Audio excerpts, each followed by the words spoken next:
Hello, and it's a very lovely good evening once again from here in Delhi, and hope as always that each one of you are absolutely fine, happy, and of course in fine spirits. So on such count, we start today's this particular session. तो बेटा इस particular session में आज क्या करेंगे? बात चल रही थी डिविडेंड की और काफी लंबा चैप्टर है। मैंने कहा इसमें आपको थोड़ा सा पेशेंस रखना पड़ेगा और बहुत ही फॉर्मिडेबल और पेनिट्रेटिव तरीके से हम करा रहे हैं अपनी तरफ से, और मुझे उम्मीद है कि आप लोग इस बात को एग्री करेंगे कि इतने ज्यादा क्वेश्चन इन क्लास आपको कोई नहीं कराएगा। एक एक क्वेश्चन मॉड्यूल का कवर होगा, लेकिन आपको थोड़ा सा पेशेंस रखना है। अब डिविडेंड की जब चर्चा हुई थी तो मैंने बताया था कि डिविडेंड का जहां तक सवाल है, और हर दिन हम थोड़ा सा रिकैप भी करने की कोशिश करते हैं। एक तो मैंने बताया था प्रपोज डिविडेंड। डिविडेंड को हमने दो पार्ट में डिवाइड करा था, प्रपोज डिविडेंड में और डिविडेंड पेड में। प्रपोज डिविडेंड में अब मैं कई बार बता चुका हूं कि अगर बैलेंस शीट में प्रपोज डिविडेंड गिवन होगा तो उस केस में आपको सिर्फ क्लोजिंग बैलेंस में इसको प्रॉफिट एंड लॉस अकाउंट के ऐड करना है और कोई अलग से ट्रीटमेंट नहीं होगा। और अगर प्रपोज डिविडेंड सिर्फ एडिशनल इंफॉर्मेशन में गिवन है, क्योंकि एडिशनल इंफॉर्मेशन में सिर्फ ये लिखा हुआ है डिविडेंड प्रपोज्ड, इजंट इट और नॉट, सिर्फ ये लिखा है डिविडेंड प्रपोज, तो इसलिए अभी वो डिविडेंड प्रपोज है, उसका कोई ट्रीटमेंट हुआ ही नहीं है, तो आपको भी कोई ट्रीटमेंट करने की जरूरत नहीं है। फिर मैंने ये बताया था dividend paid by subsidiary company, जिसमें कि हमने काफी क्वेश्चन अभी करे थे। Dividend paid by subsidiary company, अगर सब्सिडियरी कंपनी डिविडेंड पे करती है तो उस केस में मैंने आपको क्या बताया था, आपको पहले तो ये देखना है क्या सब्सिडियरी कंपनी ने जो डिविडेंड डिक्लेयर करने के बाद पे करा, क्या वो लास्ट ईयर के लिए पे करा है या फिर वो बिगनिंग के प्रॉफिट से पे करा है। अगर लास्ट ईयर के लिए डिविडेंड पे करा है या बिगनिंग के प्रॉफिट्स का इस्तेमाल कर करके सब्सिडियरी कंपनी ने डिविडेंड पे करा है, तो उस केस में हम सिंप्लिसिटी के लिए इसको प्री एक्विजिशन डिविडेंड कह देते हैं। और इसका ट्रीटमेंट मैंने आपको बताया था कि एक तो हम ओपनिंग बैलेंस और प्रॉफिट एंड लॉस अकाउंट में से माइनस करते हैं, ये तो खैर करना ही करना है, नंबर 1। और नंबर 2 हमें रेक्टिफिकेशन करनी होती है, क्योंकि होल्डिंग कंपनी ने अपना share of dividend profit and loss account में क्रेडिट कर लिया था, तो इसलिए अब हम प्रॉफिट एंड लॉस अकाउंट को डेबिट करेंगे। यानी कि उन्होंने गलती से जो ये डिविडेंड अपने प्रॉफिट एंड लॉस अकाउंट में क्रेडिट कर लिया था, अब हम उसको डेबिट करेंगे और उसको इन्वेस्टमेंट अकाउंट में क्रेडिट कर देंगे। यानी कि प्रॉफिट भी कम होगा और इन्वेस्टमेंट का बैलेंस भी कम होगा, तो रेक्टिफिकेशन करी जाती है। लेकिन लास्ट क्लास में मैंने ये भी बताया था, अगर गलती से कभी क्वेश्चन में ये लिखा हो कि dividend has been correctly recorded, तो फिर उस केस में ये वाला हिस्सा करने की जरूरत नहीं है। ये तो था dividend paid by subsidiary company, और जब सब्सिडियरी कंपनी ने डिविडेंड लास्ट ईयर के लिए पे करा हो या बिगनिंग के प्रॉफिट से पे करा हो, जिसको हम प्री एक्विजिशन डिविडेंड बोलते हैं। लेकिन अगर क्वेश्चन में ये कहता है कि सब्सिडियरी कंपनी ने डिविडेंड पे करा, डिक्लेयर करा और पे करा, और ये भी क्वेश्चन में गिवन नहीं है कि डिविडेंड उन्होंने लास्ट ईयर के लिए पे करा, इट इज नॉट गिवन, और ये भी गिवन नहीं है कि उन्होंने डिविडेंड जो है बिगनिंग के प्रॉफिट से पे करा। अगर ये दोनों हिंट क्वेश्चन में मौजूद नहीं है तो उस केस में हम कहते हैं कि dividend has been paid out of during the year profit, जो कि इस टॉपिक का नाम भी है। क्वेश्चन नंबर हमने लास्ट टाइम 14 तक करे थे, और 14 वैसे मैंने आपको होमवर्क के लिए करा था, और मुझे उम्मीद है कि आपने उस क्वेश्चन को कर लिया होगा। तो अब concept dividend from during the profits हम देखेंगे। करेक्ट, तो ड्यूरिंग द ईयर प्रॉफिट्स का मतलब क्या हो गया, पहले तो समझ में आना है। इसका मतलब ये डिविडेंड जो सब्सिडियरी कंपनी ने पे करा है, ये प्री एक्विजिशन डिविडेंड नहीं है, लेकिन मैं इसको एकदम से पोस्ट भी नहीं कह रहा हूं, ये भी ध्यान रखना है। मैंने कहा आपकी बार जो डिविडेंड पे हुआ है वो ड्यूरिंग द ईयर के प्रॉफिट से पे हुआ है, और ऐसा आपको कब मान के चलना है, जब क्वेश्चन में आपके सामने ये हिंट मौजूद नहीं है या ये क्लूज आपके सामने मौजूद नहीं है कि डिविडेंड लास्ट ईयर के लिए पे हुआ है या बिगनिंग के प्रॉफिट से डिविडेंड जो है पे हुआ है। अगर ये दोनों हिंट क्वेश्चन में मौजूद नहीं है तो फिर हमें मानने पर मजबूर होना पड़ेगा कि सब्सिडियरी कंपनी ने जो डिविडेंड पे करा है वो out of during the year profits पे करा है। तो let's have a look over this question number 15। अब क्वेश्चन नंबर 15 बेटे बहुत डीपली करना पड़ता है। ये नहीं कि आपने चंद कुछ क्वेश्चंस करा दिए और सारा चैप्टर हो गया, तो ऐसे नहीं होता। आप प्रोफेशनल लेवल का कोर्स कर रहे हैं और बहुत डीप स्टडी आपकी होनी चाहिए। करेक्ट, तो अब सबसे पहले तो following is the balance sheet of H and its subsidiary as on 31/3/2025। जैसा कि आपको मालूम है, मैं डेट इसलिए चेंज करता रहता हूं कि कुछ बुक्स में आपके पास जो होंगी हो सकता है उसमें डेट 25 लिखी हो। फिलहाल एच लिमिटेड और सब्सिडियरी कंपनी की शेयर कैपिटल दी हुई है और एक शेयर 100 रुपए का है, ये ध्यान रखना है।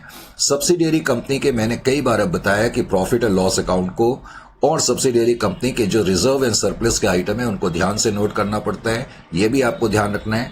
उसके अलावा नॉन करंट लायबिलिटीज गिवन है और उसके अलावा करंट लायबिलिटीज गिवन है। कोई खास ज्यादा आइटम नहीं है क्योंकि मुझे सिर्फ कॉन्सेप्ट को ओपन करना है। बाकी प्लांट एंड मशीनरी गिवन है, उसके अलावा लैंड गिवन है, इन्वेस्टमेंट 4000 शेयर्स में है और 8 लाख रुपीस हमने पे करे हैं करंट एसेट्स, उसके अलावा तुम्हें गिवन है। बहुत ज्यादा इंफॉर्मेशन क्वेश्चन में नहीं है।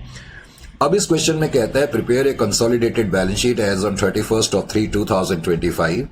H limited acquired 80% control. तुम्हें आपकी बार दे दिया कि एच लिमिटेड ने 80% कंट्रोल एक्वायर करा है और 30 सितंबर 2024 को ये कंट्रोल एक्वायर हुआ है।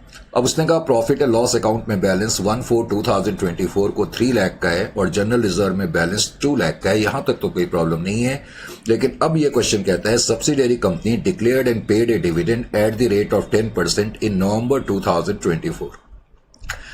तो अब की बार इस क्वेश्चन में ये नहीं दिया हुआ है कि सब्सिडियरी कंपनी ने डिविडेंड लास्ट ईयर के लिए पे करा है, ये भी नहीं गिवन है। क्वेश्चन में ये भी नहीं गिवन है कि सब्सिडियरी कंपनी ने बिगनिंग के प्रॉफिट से डिविडेंड पे करा है। क्या ये दोनों हिंट क्वेश्चन में मौजूद हैं? अब की बार नहीं। इन दोनों में से एक भी हिंट बेटा क्वेश्चन में मौजूद नहीं है। जब इन दोनों में से एक भी हिंट क्वेश्चन में मौजूद नहीं होगा तो मैंने जैसा कि कहा आपको मानना पड़ेगा कि सब्सिडियरी कंपनी ने इसका मतलब अब की बार जो डिविडेंड पे करा है वो ड्यूरिंग द ईयर के प्रॉफिट से पे करा हुआ है। Is it clear to you और नॉट? तो ऐसी सिचुएशन में मुझे क्या करना पड़ेगा? जब डिविडेंड ड्यूरिंग द ईयर के प्रॉफिट से पे हुआ है तो मुझे उसमें करना क्या होता है, तो ये भी मैं आपको पहले बता दूं, उसके बाद मैं क्वेश्चन को सॉल्व करूंगा। यानी कि जब सब्सिडियरी कंपनी डिविडेंड पे करेगी, dividend out of during the year profit, अगर सब्सिडियरी कंपनी ने dividend out of during the year profit पे करा है, यानी कि करंट ईयर के प्रॉफिट से पे करा है। जब मैं ड्यूरिंग द ईयर के प्रॉफिट बोलूं तो इसका मतलब करंट ईयर के प्रॉफिट। जब ड्यूरिंग द ईयर प्रॉफिट से सब्सिडियरी कंपनी ने डिविडेंड पे करा है तो पहले तो आपको यह समझना चाहिए कि सब्सिडियरी कंपनी ने डिविडेंड पे कर दिया है। सब्सिडियरी कंपनी ने डिविडेंड पे कर दिया है। अब मुझे यह बताओ कि अगर सब्सिडियरी कंपनी डिविडेंड पे करेगी, और कितना डिविडेंड पे करा है, वैसे मैं 1 मिनट के लिए यह भी पढ़ लूं, 10% का डिविडेंड पे करा है और सब्सिडियरी कंपनी की शेयर कैपिटल 5 लाख की है। तो सब्सिडियरी कंपनी की शेयर कैपिटल 5 लाख की है और 10% का उन्होंने डिविडेंड पे करा है, तो इसका मतलब सब्सिडियरी कंपनी ने डिविडेंड 50,000 का तो ऑलरेडी पे कर दिया है ना। अब सब्सिडियरी कंपनी जो डिविडेंड पे करती है अपने शेयर होल्डर्स को पे करती है, ये तो आपको मालूम है। अब सब्सिडियरी कंपनी के जो शेयर्स हैं वो किसके पास है, ये मैं कई बार कह चुका हूं आपको। कुछ शेयर होल्डिंग कंपनी के पास है 80% और कुछ माइनॉरिटीज के पास है। इसका मतलब सब्सिडियरी कंपनी ने जो डिविडेंड पे करा, ध्यान से नोट करना है, सब्सिडियरी कंपनी ने जो डिविडेंड पे करा 50,000, उसका 80% 40,000 का डिविडेंड इसका मतलब होल्डिंग कंपनी के पास गया और 10,000 20% ऑफ 50,000 10,000 का डिविडेंड किसके पास गया? माइनॉरिटीज के पास गया। याद ये रखना है कि सब्सिडियरी कंपनी ये डिविडेंड पे कर चुकी है। इसका मतलब होल्डिंग के पास जो डिविडेंड गया तो होल्डिंग कंपनी ने इसको अपने प्रॉफिट एंड लॉस अकाउंट में ऑलरेडी इंक्लूड कर लिया है और इसी तरह से माइनॉरिटीज के हिस्से में जो डिविडेंड आया वो माइनॉरिटीज ऑलरेडी अपने इंटरेस्ट में इंक्लूड कर चुकी होगी। तुम्हें पहले तो ये बात समझ में आनी चाहिए कि सब्सिडियरी कंपनी डिविडेंड पे कर चुकी है और ये डिविडेंड अगर पे कर चुकी है तो इसका मतलब होल्डिंग ने अपना हिस्सा अपने पीएनएल में इंक्लूड कर लिया और माइनॉरिटीज ने अपना हिस्सा अपने हिस्से में यानी कि माइनॉरिटी क्लेम में ऐड कर लिया है। नंबर 1, अब मुझे ट्रीटमेंट क्या करना होगा? अब मुझे ट्रीटमेंट ये करना होगा, बाद में हम देखेंगे कि सब्सिडियरी कंपनी जब dividend out of during the year profit पे करती है तो बाद में मैं क्या करूंगा, जब प्रॉफिट एंड लॉस अकाउंट बनाऊंगा तो प्रॉफिट एंड लॉस अकाउंट में जो क्लोजिंग बैलेंस है, जब dividend out during the year profit से पे होता है तो क्लोजिंग बैलेंस में आपने डिविडेंड पहले तो ऐड करना है। डिविडेंड आप क्लोजिंग बैलेंस में ऐड करेंगे। Is it clear to you? Add करने के बाद जो भी क्लोजिंग बैलेंस आएगा उसको आपने ओपनिंग बैलेंस से फिर कंपेयर करना है। फिर आप ओपनिंग बैलेंस से कंपेयर करेंगे। कंपेयर करके ये पता लग जाएगा कि ड्यूरिंग द ईयर में सब्सिडियरी कंपनी ने कितना प्रॉफिट कमाया। यानी कि अगर सब्सिडियरी कंपनी ने ये डिविडेंड पे नहीं करा होता तो प्रॉफिट से, देखो डिविडेंड जब भी पे होता है उसके पहले प्रॉफिट से पैसा निकाला जाता है और फिर डिविडेंड पे होता है। बिकॉज क्वेश्चन में लिखा है कि सब्सिडियरी कंपनी ने डिविडेंड पे करा है तो जितना भी अमाउंट उन्होंने डिविडेंड का पे करा है उतना अमाउंट उन्होंने प्रॉफिट से इस साल माइनस करा होगा। Is it clear to you? तो हम पहले ये देखने की कोशिश करते हैं कि अगर सब्सिडियरी कंपनी ने ये डिविडेंड पे नहीं करा होता तो इस साल कितना प्रॉफिट कमाया होता, तो हमें ये पता लग जाएगा कि सब्सिडियरी कंपनी ने इस साल इतना प्रॉफिट कमाया, यानी कि डिविडेंड का अमाउंट हमने ऐड कर दिया और अब हमें पता लग गया सब्सिडियरी कंपनी ने कितना प्रॉफिट कमाया ड्यूरिंग द ईयर में। अब उस प्रॉफिट को ऑब्वियसली हम प्री एक्विजिशन पीरियड में और पोस्ट एक्विजिशन पीरियड में बांटते तो है, नो डाउट अबाउट दैट, लेकिन हमें मालूम है कि प्री एक्विजिशन में जो प्रॉफिट जाता है और पोस्ट एक्विजिशन में जो प्रॉफिट जाता है उन दोनों में कुछ होल्डिंग का हिस्सा होता है, कुछ माइनॉरिटी का हिस्सा होता है। भाई pre acquisition profit subsidiary company ने जितने भी कमाए उसमें कुछ होल्डिंग का हिस्सा, कुछ माइनॉरिटी का हिस्सा। इसी तरह पोस्ट एक्विजिशन जो प्रॉफिट सब्सिडियरी कमाती है, कुछ होल्डिंग का हिस्सा, कुछ माइनॉरिटी का हिस्सा होता है। अब यहां आपको नोट क्या करना है कि मैंने कहा कि एक तो डिविडेंड ऐड करना है क्लोजिंग बैलेंस में, और उसके बाद में जब मैं कंसोलिडेटेड पीएनएल बनाऊंगा तो होल्डिंग कंपनी का जो शेयर ऑफ डिविडेंड है उसमें से माइनस करूंगा, और इसी तरह जो माइनॉरिटी का शेयर है वो माइनॉरिटी के क्लेम में से माइनस करूंगा। अगर मैं आपको सिर्फ ट्रीटमेंट बताऊंगा तो बहुत से बच्चे ये क्वेश्चन, सपोज मैं आपको ट्रीटमेंट ये कहता कि when dividend is paid out of during the year profits, कि आप एक तो क्लोजिंग बैलेंस में ऐड करो, चलो ये बात आपकी समझ में फिर भी आ जाती, लेकिन अगर मैं ये उसके बाद आपको ये भी बोलूं, दूसरा ट्रीटमेंट ये होगा कि होल्डिंग कंपनी का शेयर कंसोलिडेटेड पीएनएल में से माइनस करेंगे और माइनॉरिटी का शेयर माइनॉरिटी के क्लेम में से माइनस करेंगे, तो बहुत से बच्चों के दिमाग में ये सवाल जो है वो जन्म ले सकता है कि सर ऐसा क्यों करेंगे, एक बार तो आपने ऐड करा। अब ये बात समझने वाली है। देखो मैं तुम्हें बता चुका हूं सब्सिडियरी कंपनी ने जो डिविडेंड पे करा, बिकॉज ये पे कर चुकी है, तो जो भी इनके हिस्से का डिविडेंड था होल्डिंग कंपनी अपने पीएनएल में ले जा चुकी है, और माइनॉरिटीज हैं वो अपने क्लेम में अपने हिस्से का डिविडेंड ले जा चुके हैं। अब मैंने क्या करा, जब मैंने डिविडेंड दोबारा से ऐड करा तो ड्यूरिंग द ईयर का प्रॉफिट डिविडेंड के अमाउंट से बढ़ गया। इसका मतलब ड्यूरिंग द ईयर का प्रॉफिट डिविडेंड के अमाउंट से बढ़ गया, और ड्यूरिंग द ईयर का जो प्रॉफिट होता है वो अल्टीमेटली होल्डिंग और माइनॉरिटीज के पास जाता ही जाता है। इसका मतलब जब मैं ये डिविडेंड दोबारा से इसमें ऐड कर रहा हूं तो उससे क्या हो रहा है, डायरेक्टली या इनडायरेक्टली दो बार होल्डिंग कंपनी के प्रॉफिट एंड लॉस अकाउंट में होल्डिंग कंपनी का शेयर आ रहा है और माइनॉरिटी के क्लेम में दो बार माइनॉरिटी का शेयर आ गया। बात समझ में आई कि नहीं आई? क्योंकि पहले ही वो अपना अपना शेयर अपने पीएनएल में और अपने क्लेम में ऐड कर चुके हैं, और जब मैं ड्यूरिंग द ईयर के प्रॉफिट में ऐड कर रहा हूं तो उससे डिविडेंड का अमाउंट ड्यूरिंग द ईयर का प्रॉफिट बढ़ रहा है, और बढ़ा हुआ प्रॉफिट इन दोनों के पास जाएगा।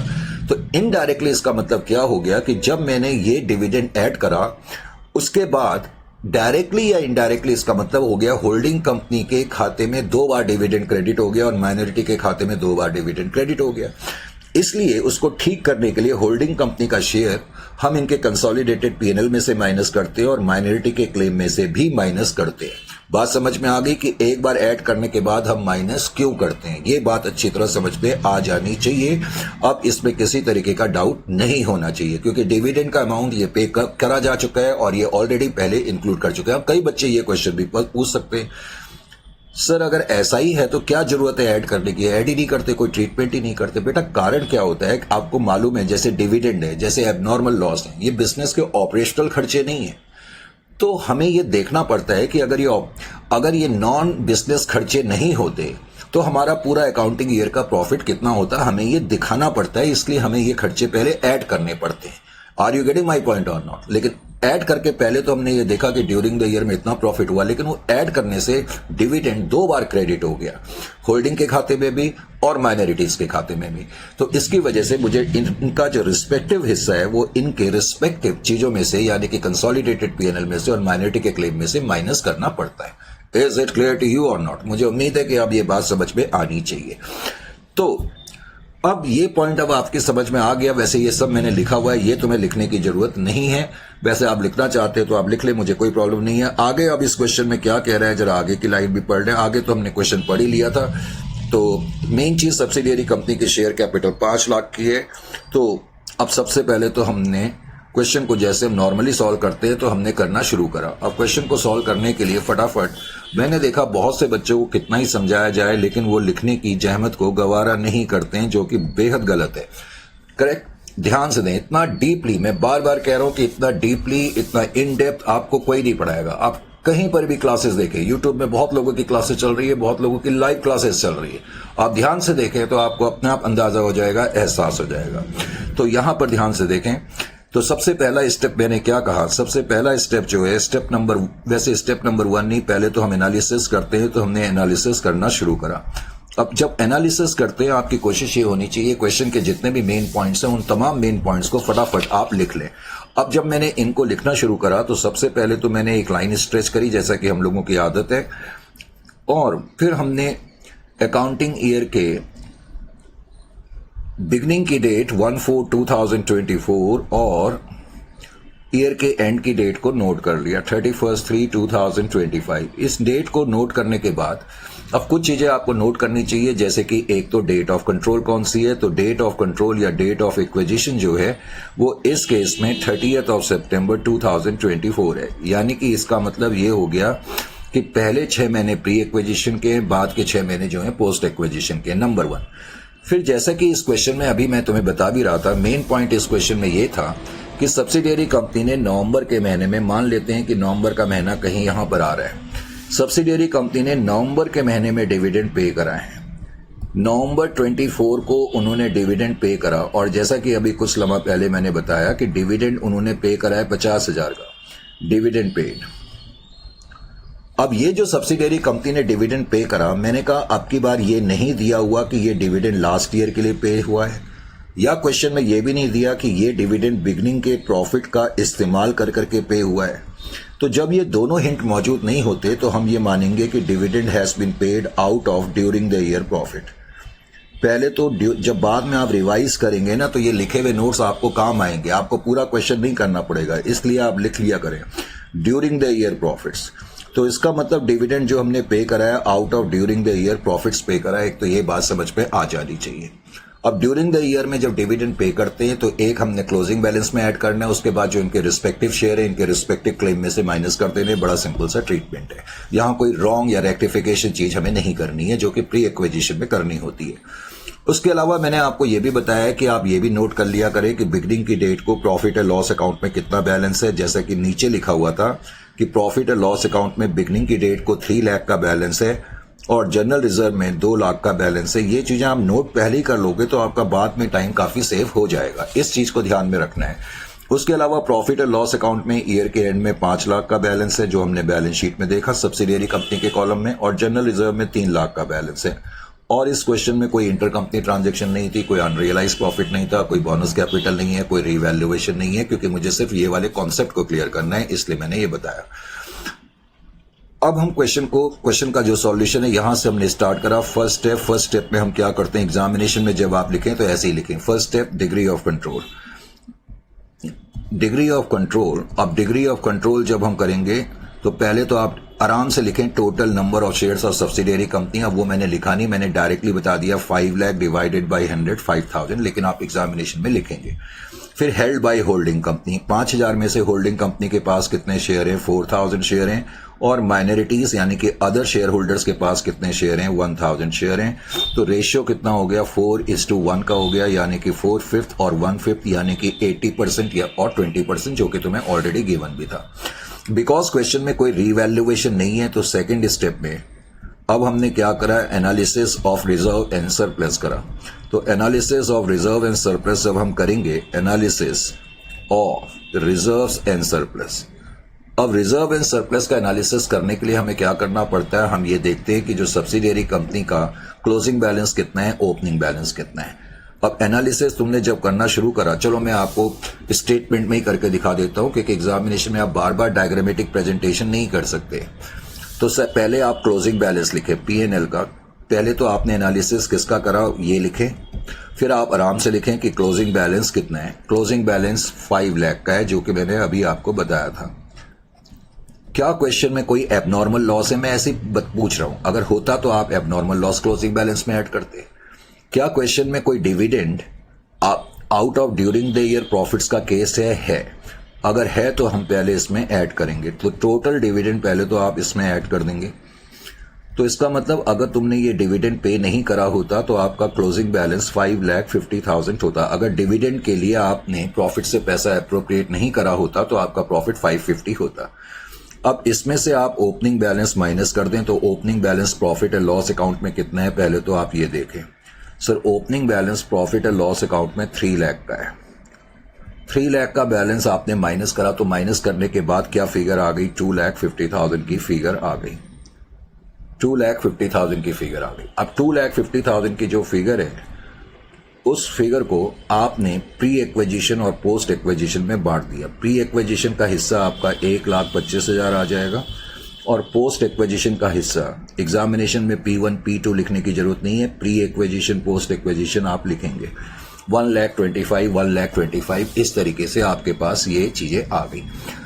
अब उसके अलावा फिर आपने जनरल रिजर्व का भी एनालिसिस करा। अब जनरल रिजर्व का जब एनालिसिस करेंगे तो पहले तो हम यही देखेंगे कि क्लोजिंग बैलेंस कितना है। अब हमें मालूम है कि क्लोजिंग बैलेंस जो है वो 3 लाख का है।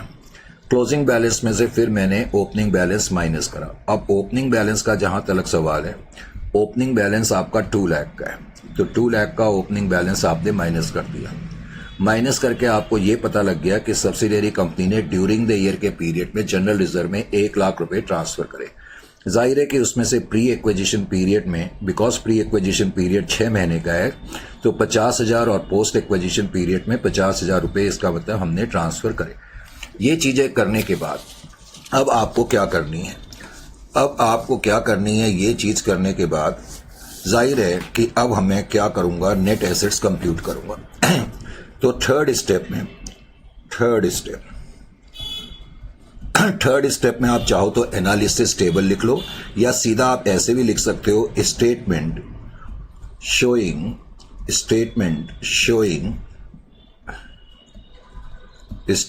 शोइंग नेट एसेट्स, या जिसको हम इक्विटी भी बोलते हैं, नेट एसेट्स या equity of subsidiary company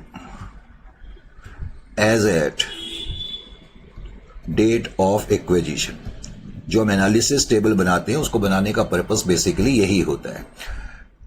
anyway, जब एनालिसिस टेबल हमने बनाया तो डेट ऑफ एक्विजिशन के दिन सबसे पहले तो हमने नोट करा कि सब्सिडियरी कंपनी की शेयर कैपिटल कितनी है। अब सब्सिडियरी कंपनी की शेयर कैपिटल जो बैलेंस शीट में दी होती है, हम मान के चलते हैं कि बिगनिंग की डेट को, या सॉरी डेट ऑफ एक्विजिशन की डेट को ये कैपिटल उतनी ही थी, क्योंकि शेयर कैपिटल में आए दिन चेंज नहीं होता। फिर रिजर्व एंड सरप्लस के आइटम में आपको यह देखना है कि जब एक्वायर हुआ, कंट्रोल लिया गया, उस दिन प्रॉफिट एंड लॉस अकाउंट में कितना बैलेंस है। तो इसके लिए हमें यह देखना पड़ता है कि प्रॉफिट एंड लॉस अकाउंट में ओपनिंग बैलेंस कितना था। ओपनिंग बैलेंस 3 लाख का था, लेकिन हमने कंट्रोल बिगनिंग में तो एक्वायर नहीं करा, 6 महीने के बाद करा। तो पहले 6 महीने में जो प्री एक्विजिशन प्रॉफिट जिसको हम बोलते हैं, जो कमाए गए वो 1,25,000 के कमाए गए। तो इससे हमें यह पता लग गया कि जिस दिन कंट्रोल एक्वायर हुआ उस दिन 4,25,000 का बैलेंस था। तो 4,25,000 आप इसमें ऐड कर दोगे। इसी तरह से फिर आपने जनरल रिजर्व को नोट करा। जनरल रिजर्व का भी ओपनिंग बैलेंस पहले तो आप देखेंगे कितना है। तो ओपनिंग बैलेंस जो है जनरल रिजर्व अकाउंट में 2 लाख है, लेकिन पहले 6 महीने में जनरल रिजर्व में जो ट्रांसफर हुआ प्री एक्विजिशन, जैसा कि अभी अभी हमने कंप्यूट भी करा था, वो 50,000 रुपए जनरल रिजर्व में ट्रांसफर हुए थे। तो 2,50,000 इसका मतलब जनरल रिजर्व अकाउंट में बैलेंस है। तो आपने 2,50,000 लिख दिया। इस क्वेश्चन में कोई रिवैल्यूएशन रिजर्व नहीं है, कोई बैलेंस शीट के अंदर वैल्यूलेस आइटम्स नहीं है, तो उनके ट्रीटमेंट भी आपको मालूम होनी चाहिए। 11,75,000 आपका टोटल आ जाएगा। अब ये 11,75,000 का जो टोटल आ गया, इनके रिस्पेक्टिव रेशियो में आपने उसको बांटा 9,40,000 एच लिमिटेड का, और 1/5 2,35,000 जो है वो माइनॉरिटीज का हिस्सा आपके पास आ गया। Is it clear to you?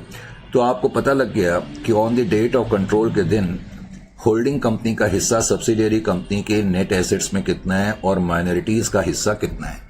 इनको कंप्यूट करने के बाद फिर आप क्या करेंगे, मैंने कहा जब हम ये टेबल बनाते हैं तो हम पोस्ट एक्विजिशन पीरियड की जो पोजीशन है या जो रिजर्व एंड सरप्लस कमाए गए उनको भी देख लेते हैं। तो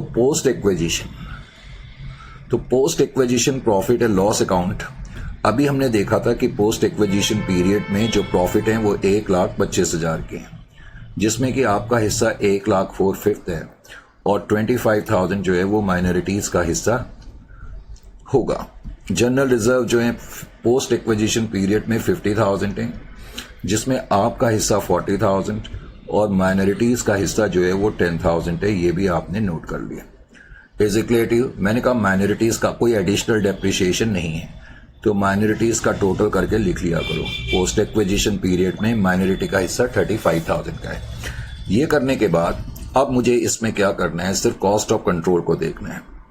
स्टेप नंबर 4 में, स्टेप नंबर 4, अब स्टेप नंबर 4 में हमने कॉस्ट ऑफ कंट्रोल कंप्यूट करी। अब जब हम कॉस्ट ऑफ कंट्रोल देखते हैं तो cost of control,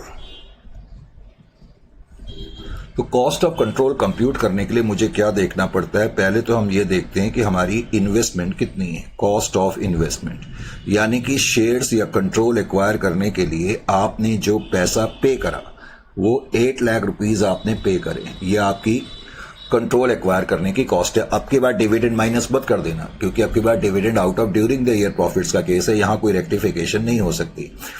share of H, share of holding company in net assets यानी कि equity in net assets of subsidiary company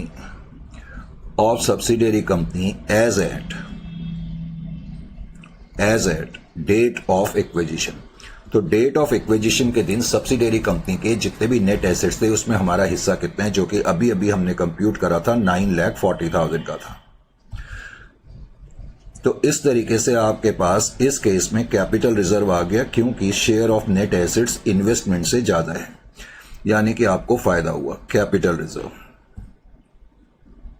तो कैपिटल रिजर्व आपके पास आ गया। Is it clear to you? अब कैपिटल रिजर्व के बाद स्टेप नंबर 5 में आपने माइनॉरिटी इंटरेस्ट कंप्यूट करा। अब जब माइनॉरिटी इंटरेस्ट आप कंप्यूट करेंगे तो माइनॉरिटी इंटरेस्ट कंप्यूट करने के लिए on the date of acquisition, on the date of acquisition, अब डेट ऑफ एक्विजिशन के दिन पहले तो आप ये लिखें कि माइनॉरिटी का इंटरेस्ट कितना है, 2,35,000 का है।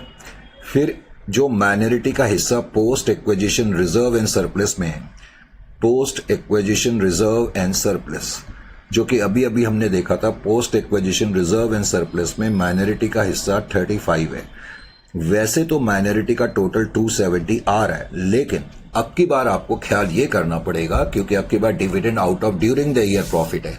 तो जब dividend out of during the year profit होगा तो मैंने बताया था माइनॉरिटी और होल्डिंग कंपनी दोनों के जो रिस्पेक्टिव क्लेम्स होते हैं, जैसे होल्डिंग का क्लेम जो होता है उसको हम कंसोलिडेटेड पीएनएल कह देते हैं, इसी तरह माइनॉरिटी के क्लेम में से भी माइनॉरिटी का हिस्सा माइनस करा जाएगा।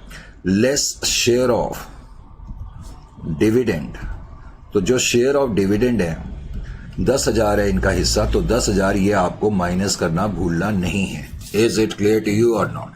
तो इस तरीके से माइनॉरिटी का जो बैलेंस आप बैलेंस शीट में दिखाएंगे 2,60,000 का दिखाएंगे।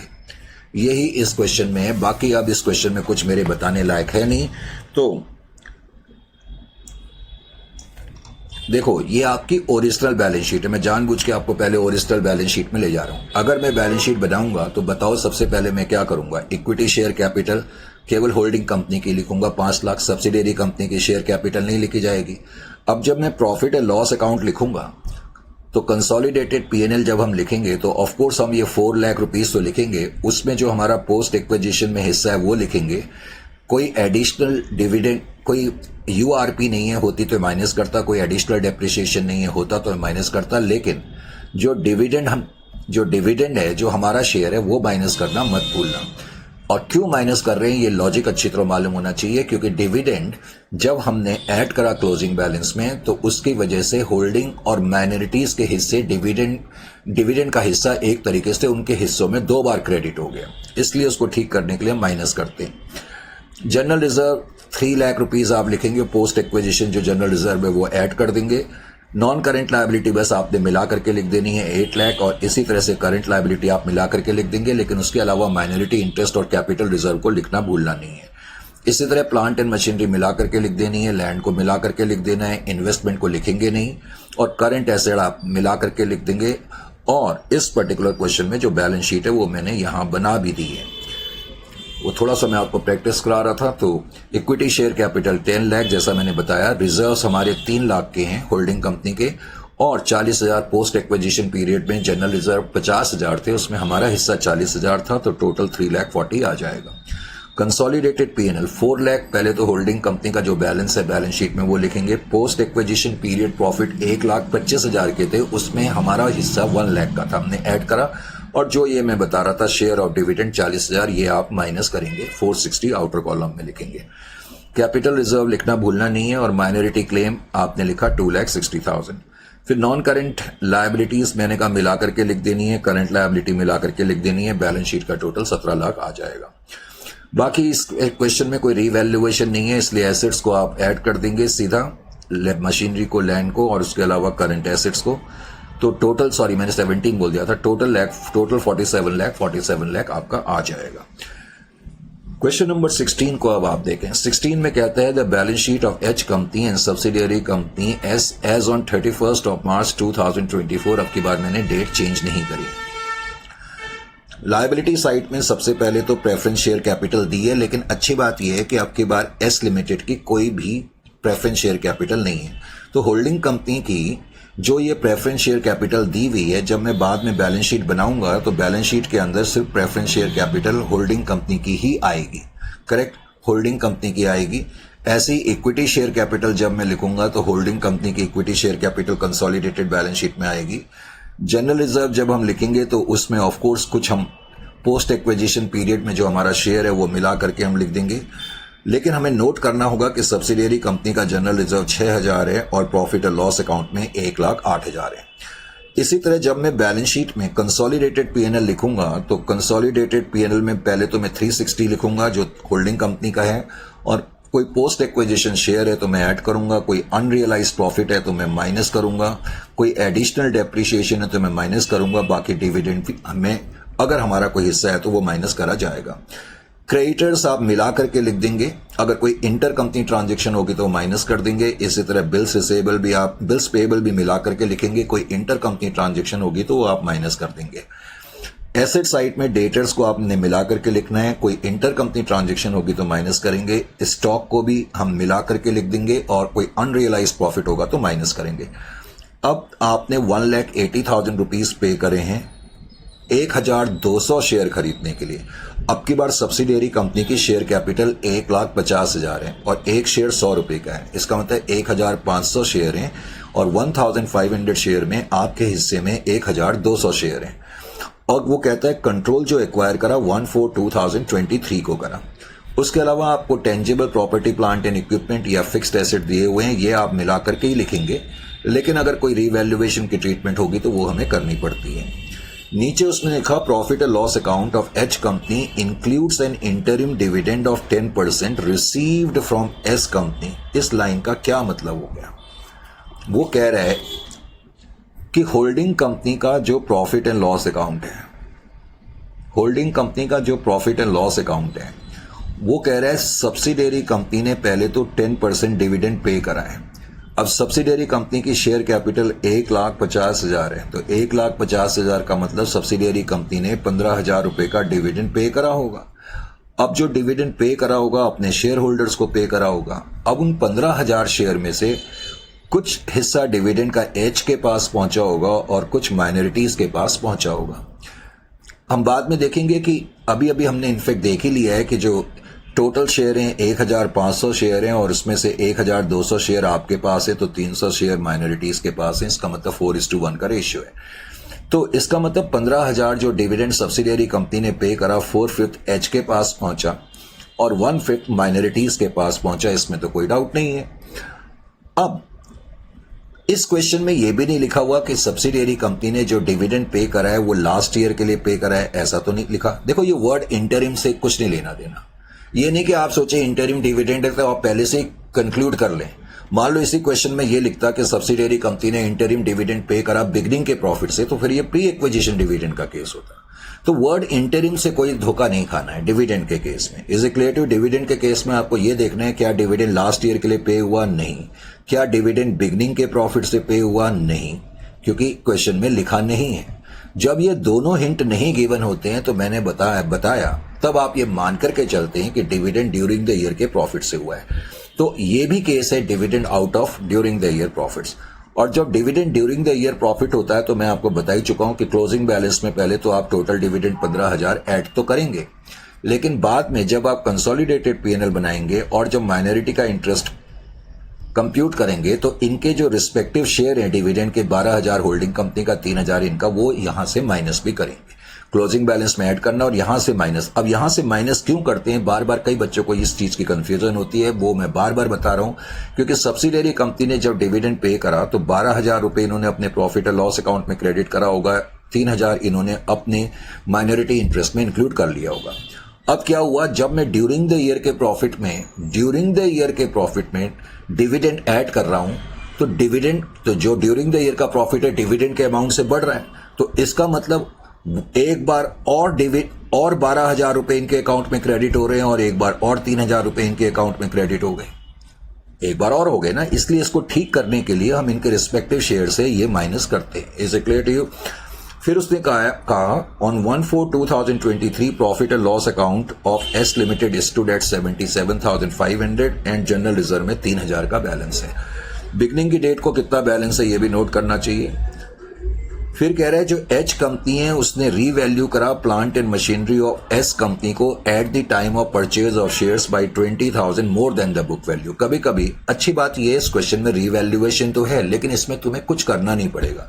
वो क्या कह रहा है कि एच लिमिटेड ने जब हमें एक्वायर करा, यानी कि कंट्रोल के दिन, और कंट्रोल की डेट हम देख ही चुके हैं कि बिगनिंग की डेट को है। वो कह रहा है बिगनिंग की डेट को एस कंपनी की जो भी प्लांट एंड मशीनरी थी, हमें नहीं पता कितनी थी प्लांट एंड मशीनरी, वो कह रहा है उसको हमने 20,000 से ज्यादा पर वैल्यू करा।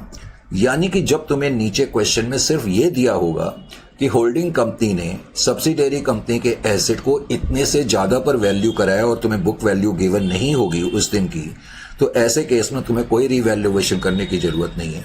अगर तुम्हें कोई रिवैल्यूएशन करने की जरूरत नहीं है तो तुम्हें कोई एडिशनल डेप्रिसिएशन भी कंप्यूट करने की जरूरत नहीं है। इस केस में तुम डायरेक्टली 20,000 रिवैल्यूएशन अमाउंट ले लोगे, बस ऑफ वैल्यूएशन का ट्रीटमेंट होगा। फोर्थ में कह रहा है stock of H company includes 8,000 of stock at cost purchased from S company.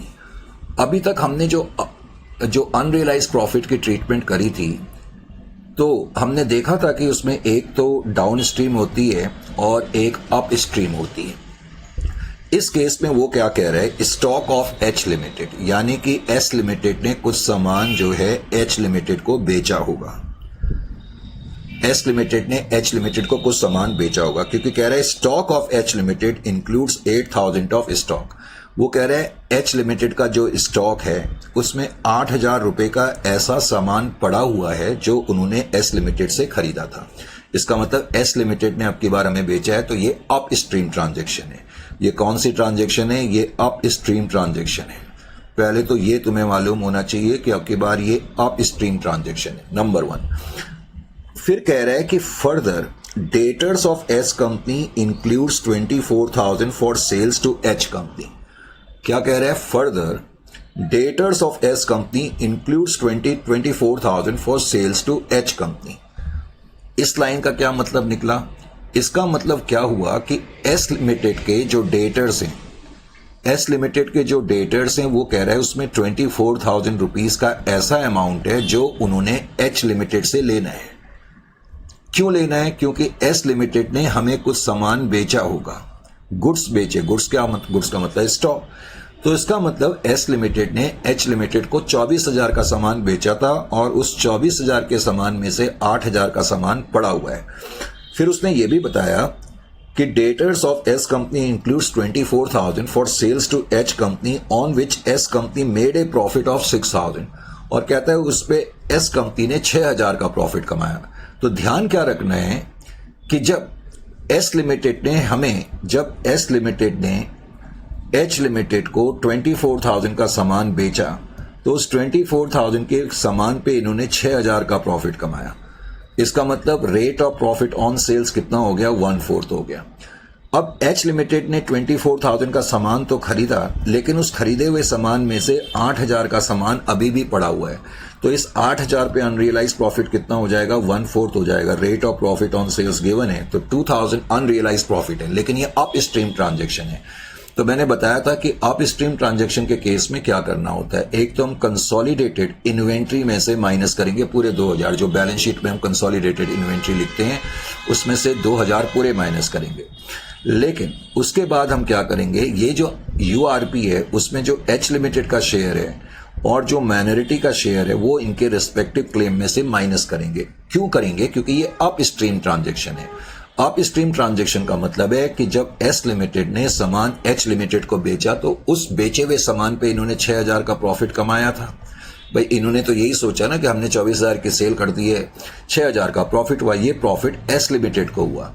Because S limited के अंदर दो पार्टी हैं H और M, तो ये प्रॉफिट H और M के पास पहुंचा था। अब इस प्रॉफिट में से जब 2000 का प्रॉफिट रियलाइज नहीं हुआ तो इसलिए इनके हिस्से में से इनका रिस्पेक्टिव शेयर माइनस करना पड़ता है अप स्ट्रीम ट्रांजैक्शन में। तो ये इस क्वेश्चन में चीजें हैं और इसी लाइन में दो चीजें हैं, एक तो URP है और दूसरा डेटर्स और क्रेडिटर्स में से 24,000 का अमाउंट माइनस करना पड़ेगा।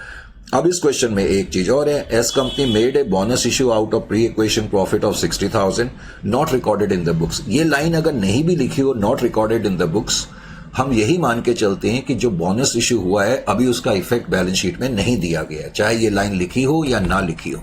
Is it clear to you? हम यही मान के चलते हैं कि उसका इफेक्ट बैलेंस शीट के अंदर गिवन नहीं है। तो ये काम करने के बाद अब इस क्वेश्चन को भी हमने अटैक करा इस क्वेश्चन पे। तो क्वेश्चन नंबर जो भी है, ये क्वेश्चन नंबर कौन सा था भाई? ये क्वेश्चन नंबर 16 है। तो क्वेश्चन नंबर 16 को अब ध्यान दें।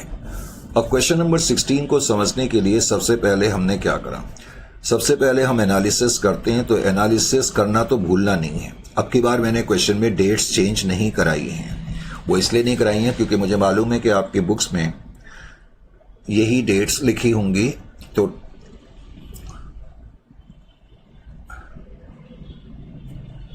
बैलेंस शीट की डेट मेरे ख्याल से 31/3/2024 थी ना। एक मिनट मैं जरा चेक कर लूं, मेरे को याद नहीं आ रहा। हाँ, 31/3/2024 थी और मैंने कहा मैंने डेट्स चेंज नहीं कराई हैं। तो क्लोजिंग डेट 31/3/2024 मैंने लिखा और ओपनिंग डेट 1/4/2023 है। अच्छी बात यह है कि जो ओपनिंग डेट है वही आपकी डेट ऑफ एक्विजिशन भी है। Isn't it or not? वही डेट ऑफ एक्विजिशन भी है। अब मुझे बताने की जरूरत नहीं है, इसका मतलब पूरा का पूरा अकाउंटिंग पीरियड जो है वो प्री एक्विजिशन पीरियड है, पोस्ट एक्विजिशन पीरियड है। सारा का सारा अकाउंटिंग पीरियड पोस्ट एक्विजिशन है, क्योंकि हमने बिगनिंग की डेट को एक्वायर कर लिया। तो पूरे 12 महीने जो अकाउंटिंग ईयर के हैं वो पोस्ट एक्विजिशन के हैं। जैसा कि अब मैं आपको कई बार बता चुका हूं कि आप नोट कर लिया करो कि बिगनिंग की डेट को प्रॉफिट एंड लॉस अकाउंट में कितना बैलेंस है, इससे तुम्हें बार बार क्वेश्चन नहीं देखना पड़ता। ओपनिंग तो इतना है और बैलेंस शीट के अंदर 1,08,000 बैलेंस लिखा हुआ है, closing balance profit and loss account में। इसी तरह से नीचे पॉइंट नंबर 1 में उसने लिखा था कि जनरल रिजर्व में 3,000 का बैलेंस है और बैलेंस शीट के अंदर 6,000 का बैलेंस है। ये चीजें नोट कर लेनी चाहिए। फिर इस क्वेश्चन में उसने ये दिया है कि सब्सिडियरी कंपनी ने कुछ डिविडेंड पे करा। हालांकि एग्जैक्ट डेट नहीं दी है, उसने लिखा है कि इंटरिम डिविडेंड पे करा। मैंने कहा वर्ड इंटरिम से धोखा नहीं खाना है।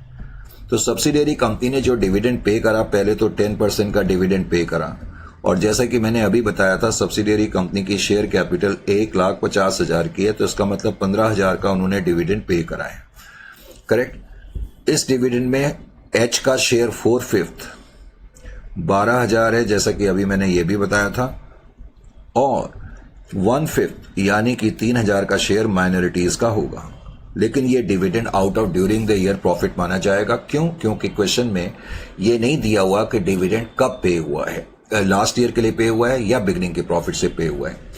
उसके अलावा फिर इस क्वेश्चन में डेट ऑफ एक्विजिशन के दिन उसने ये भी बताया कि सब्सिडियरी कंपनी की जो प्लांट एंड मशीनरी है, जो भी उसकी बुक वैल्यू थी, हमने उससे ज्यादा पर वैल्यू करा, यानी कि 20,000 का अप वैल्यूएशन हुआ। लेकिन मैंने कहा इस केस में आपको कुछ अलग से कंप्यूटेशन करने की जरूरत नहीं है। उसके अलावा क्वेश्चन में यह भी दिया हुआ था कि सब्सिडियरी कंपनी ने कुछ बोनस इश्यू भी करा है। आपको मालूम है जब सब्सिडियरी कंपनी बोनस इश्यू करेगी तो सब्सिडियरी कंपनी एक एंट्री पास करेगी, reserves account debit to equity share capital account. तो वो कह रहे हैं 60,000 का उन्होंने बोनस इश्यू करा है। ये इस क्वेश्चन में मेन पॉइंट्स हैं जो मैंने सारे आपके सामने लिख दिए। अब क्या है कि सारे पॉइंट देखने से बार बार क्वेश्चन को देखना नहीं पड़ता। अब मैं इसको सॉल्व करता हूं। तो इस फर्स्ट स्टेप में सबसे पहले तो आपने वही काम करा जो आप हमेशा करते हैं, डिग्री ऑफ कंट्रोल। अब डिग्री ऑफ कंट्रोल कंप्यूट करने के लिए हम ये देखेंगे सब्सिडियरी कंपनी के टोटल नंबर ऑफ शेयर कितने हैं, 1500 शेयर हैं। और 1500 शेयर में 1200 शेयर हमारे पास हैं और माइनॉरिटीज के पास इसका मतलब 300 शेयर होंगे, तो रेशियो 4:1 का हो जाएगा। डिग्री ऑफ कंट्रोल को कंप्यूट करने के बाद स्टेप नंबर 2 में, सेकंड स्टेप में, वैसे तो इस क्वेश्चन में रीवैल्यूएशन है, लेकिन इसमें कोई रीवैल्यूएशन के लिए वर्किंग करने की जरूरत नहीं है। तो आपने लिख लिया कि अप वैल्यूएशन हुआ है प्लांट एंड मशीनरी का, up valuation of plant and machinery.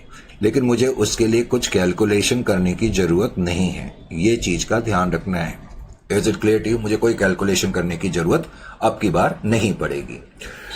क्यों नहीं पड़ेगी? क्योंकि जिस दिन हमने एक्वायर करा उस दिन की बुक वैल्यू क्वेश्चन में दी नहीं है। बिगनिंग की डेट को आपने एक्वायर करा, बस उसने ये लिखा कि जो भी बुक वैल्यू थी उससे हमने 20,000 ज्यादा पर वैल्यू करा। उसके अलावा फिर स्टेप नंबर 3 में हम एनालिसिस करते हैं, analysis of reserve and surplus. तो analysis of reserve and surplus करने के लिए आपको क्या करना पड़ेगा? रिजर्व एंड सरप्लस एनालिसिस करने के लिए सबसे पहले तो सब्सिडियरी कंपनी के प्रॉफिट एंड लॉस अकाउंट को आपने नोट करा। अब मैं डायग्रामेटिक प्रेजेंटेशन ना कर करके इस तरह से कर रहा हूं। पहले तो क्लोजिंग बैलेंस को आप नोट करें। क्लोजिंग बैलेंस आपका 1,08,000 है। कोई एबनॉर्मल लॉस तो नहीं है, लेकिन डिविडेंड है और डिविडेंड ड्यूरिंग द ईयर के प्रॉफिट से है। तो डिविडेंड क्लोजिंग बैलेंस में पहले तो ऐड करना है, जो टोटल डिविडेंड है 15,000। बस एक्चुअली ये दोबारा ऐड करने से ही प्रॉब्लम हो जाती है, क्योंकि डिविडेंड एक तरीके से अब 2 बार क्रेडिट हो रहा है, करेक्ट। खैर, अब मैं इसमें से माइनस करूंगा ओपनिंग बैलेंस। ओपनिंग बैलेंस जैसा कि हमने देखा था 77,500 का है।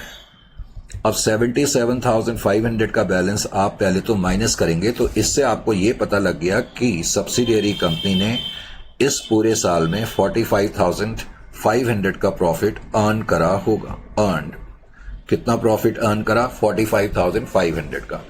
इस 45,500 में अब हमारा शेयर कितना है, सॉरी प्री एक्विजिशन शेयर कितना है और पोस्ट एक्विजिशन शेयर कितना है। बिकॉज इस क्वेश्चन में कोई प्री एक्विजिशन पीरियड नहीं है, तो ये सारा का सारा जो प्रॉफिट है पोस्ट एक्विजिशन प्रॉफिट है। उसके अलावा फिर हमने जनरल रिजर्व को देखा। जनरल रिजर्व का जहां तक सवाल है, तो क्लोजिंग बैलेंस आपने नोट करा और क्लोजिंग बैलेंस की फिगर हमने देखी थी कि 6,000 रुपए की है। उसमें से फिर हम ओपनिंग बैलेंस माइनस करेंगे, तो ओपनिंग बैलेंस का अमाउंट बहुत नानू सा है, छोटा सा है, 3,000 रुपए का। अब ये माइनस करने के बाद हमें पता लग गया कि 3,000 रुपए ड्यूरिंग द ईयर में अमाउंट ट्रांसफर हुआ। अमाउंट ट्रांसफर कितना हुआ? 3,000 का हुआ। अब ये जो 3,000 रुपए का अमाउंट ट्रांसफर हुआ, इस 3,000 रुपए में से प्री एक्विजिशन पीरियड में कुछ भी ट्रांसफर नहीं हुआ, क्योंकि कोई प्री एक्विजिशन पीरियड है ही नहीं। इसका मतलब सारा का सारा पैसा जो है पोस्ट एक्विजिशन पीरियड में जनरल रिजर्व में ट्रांसफर हुआ। ये काम करने के बाद अब जाहिर है कि उसके बाद मुझे इस क्वेश्चन में, चलो मैं एक पॉइंट और बता देता हूं, क्योंकि अनरियलाइज प्रॉफिट का ट्रीटमेंट था। वैसे तो मैंने बता ही दिया था, लेकिन फिर भी fourth, unrealise profit. Unrealise profit, तो जैसा कि मैंने बताया, इस क्वेश्चन में कहानी ये थी कि एस लिमिटेड नाम की कंपनी ने पी लिमिटेड नाम की कंपनी को पी मैंने बोल दिया, एच लिमिटेड नाम की कंपनी यानी कि होल्डिंग कंपनी को सामान बेचा है। सामान तो उन्होंने 24,000 का बेचा था। उस 24,000 के बेचे हुए सामान पे सब्सिडियरी कंपनी ने 6,000 का प्रॉफिट कमाया था। ये क्वेश्चन में दिया है। इसका मतलब 6,000 डिवाइडेड बाय 24,000, तो ऑन सेल्स प्रॉफिट का रेट 1/4 है। अब जो सामान एच लिमिटेड को बेचा था, उसमें से जो रिमेनिंग गुड्स हैं वो 8,000 के हैं। पहले तो एस लिमिटेड ने ये सामान बेचा है, तो इसका मतलब ये अप स्ट्रीम ट्रांजैक्शन है, ये डाउन स्ट्रीम नहीं है, ये अप स्ट्रीम ट्रांजैक्शन है। अब ये जो 8,000 है, 8,000 पे कितना अनरियलाइज प्रॉफिट होगा? तो URP, अनरियलाइज प्रॉफिट, जाहिर है कि इसका 1/4 होगा। तो अनरियलाइज प्रॉफिट 2,000 हमने निकाल लिया। और बिकॉज ये मैंने कहा अप स्ट्रीम ट्रांजैक्शन है, तो क्या करेंगे ये मैं तुम्हें ऑलरेडी बता चुका हूं।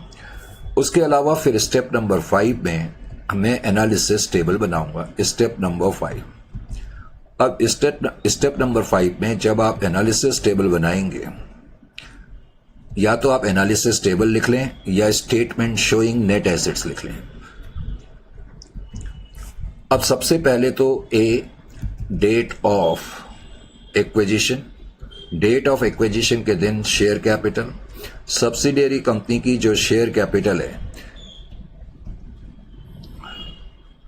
उसमें 1,50,000 रुपए का बैलेंस है। याद रखें, इस क्वेश्चन में सब्सिडियरी कंपनी की कोई प्रेफरेंस शेयर कैपिटल नहीं है, यह ध्यान रखना है। Is it clear to you? उसके अलावा क्या इस क्वेश्चन में कोई बोनस कैपिटल थी? क्वेश्चन में लिखा था कि सब्सिडियरी कंपनी ने 60,000 का बोनस इश्यू करा, तो जिसकी वजह से 60,000 रुपए से ये कैपिटल बढ़ जाएगी। उसके अलावा फिर हम इसमें रिजर्व एंड सरप्लस के आइटम, जिसमें कि प्रॉफिट एंड लॉस अकाउंट है, बिकॉज कंट्रोल अब की बार बिगनिंग की डेट को हुआ है, तो बिगनिंग की डेट को प्रॉफिट एंड लॉस अकाउंट में 77,500 रुपीज थे, हमने वो ऐड कर दिए। इसी तरीके से बिगनिंग की डेट को प्रॉफिट एंड लॉस अकाउंट में जनरल रिजर्व का बैलेंस मौजूद था 3,000 रुपए का, तो वो 3,000 रुपए भी तुमने ऐड कर दिए।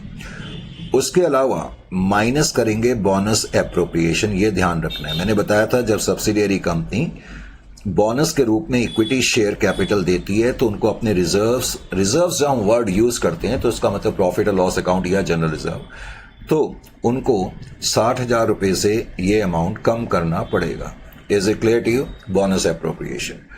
अब ये मत कहना सर एक बार ऐड करा माइनस करा तो कुछ करने की जरूरत नहीं।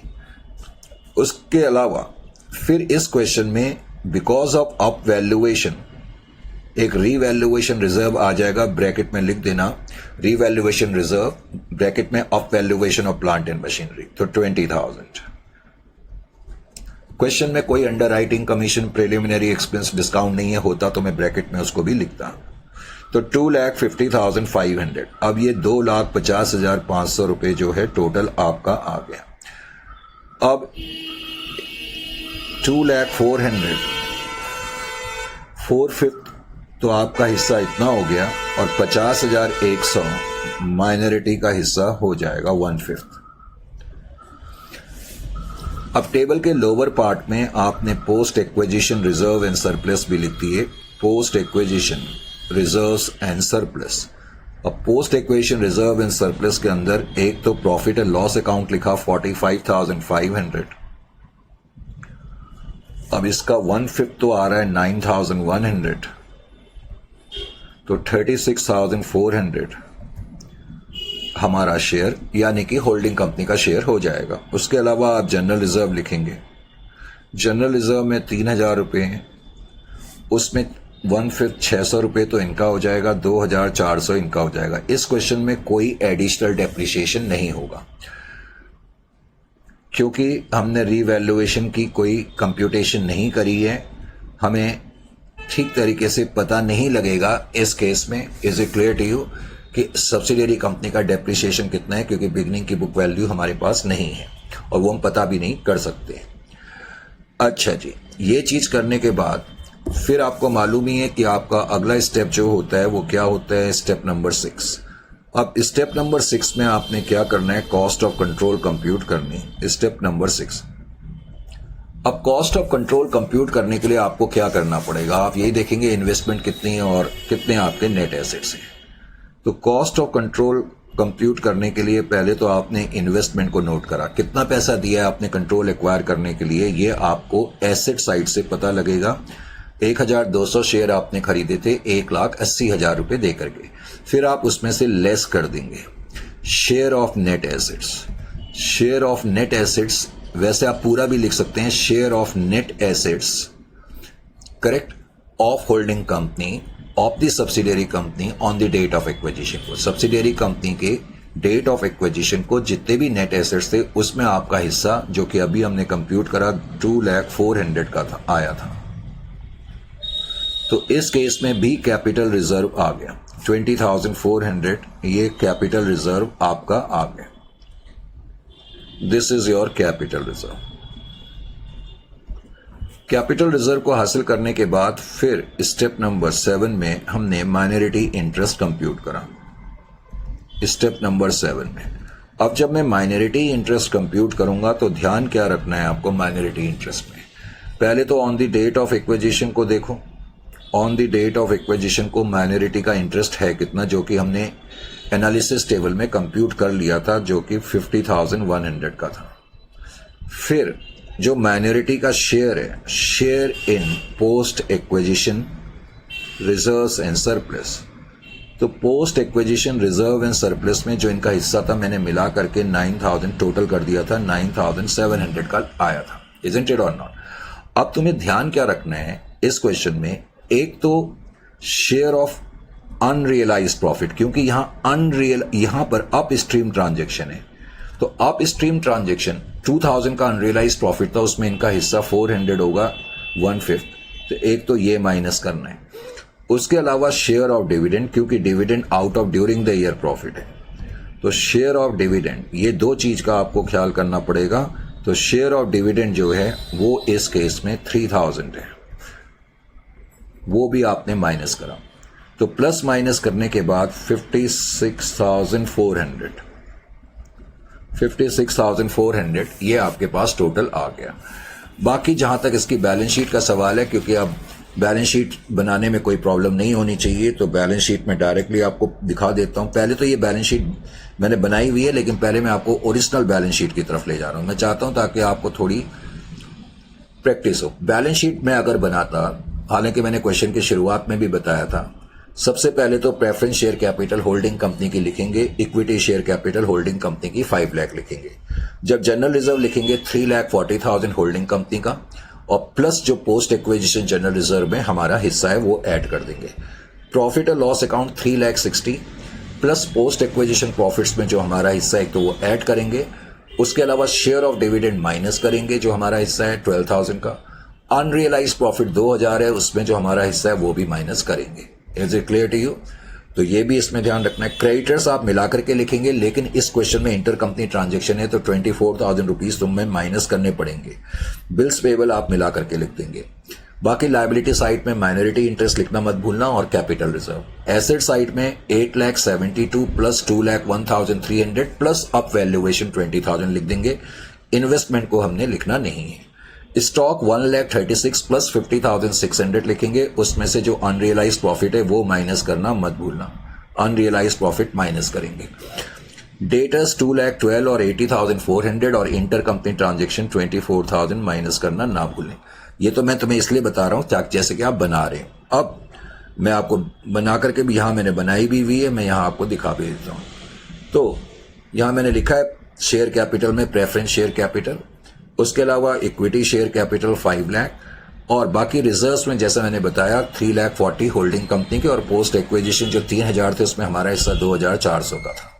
प्रॉफिट और लॉस अकाउंट 3,60,000, पोस्ट एक्विजिशन में हमारा हिस्सा 36,400 है, उसमें से हमने डिविडेंड एक तो माइनस करा और हमारा यूआरपी माइनस करा। कोई एडिशनल डेप्रिसिएशन नहीं है, नहीं तो वो भी माइनस करते। फिर कैपिटल रिजर्व लिखना मत भूलना, और माइनॉरिटी का क्लेम लिखना नहीं भूलना है। नॉन करेंट लायबिलिटी इस क्वेश्चन में नहीं है। क्रेडिटर्स मैंने कहा मिला करके लिखना, और इंटर कंपनी ट्रांजेक्शन माइनस करके लिख देंगे। बाकी बिल्स पेबल सिर्फ आप मिला करके लिखेंगे। Is it clear to you? Asset side में अभी मैंने बताया प्रॉपर्टी प्लांट एंड इक्विपमेंट। पहले तो ये प्रॉपर्टी प्लांट एंड इक्विपमेंट, और उसमें रीवैल्यूएशन ऐड करके आपने लिख दिया तो टोटल आपका ये आ जाएगा। इन्वेंट्री मैंने बताया था पहले मिलाओ, पहले कंसोलिडेट करो और उसमें से अनरियलाइज्ड प्रॉफिट माइनस कर करके लिख दो। इसी तरह डेटर्स कंसोलिडेट करने के बाद इंटर कंपनी ट्रांजेक्शन आपने माइनस करनी है। तो अब आपका डिविडेंड का कॉन्सेप्ट कॉम्प्रिहेंसिवली, मोस्ट कॉम्प्रिहेंसिव तरीके से हमारी कोशिश है इस चैप्टर को कराने की। Is it clear to you और नॉट? अब इसके बाद इसमें जो अगला क्वेश्चन है, ये जो क्वेश्चन है इसमें दोनों तरह की सिचुएशन है, दोनों तरह के डिविडेंड है।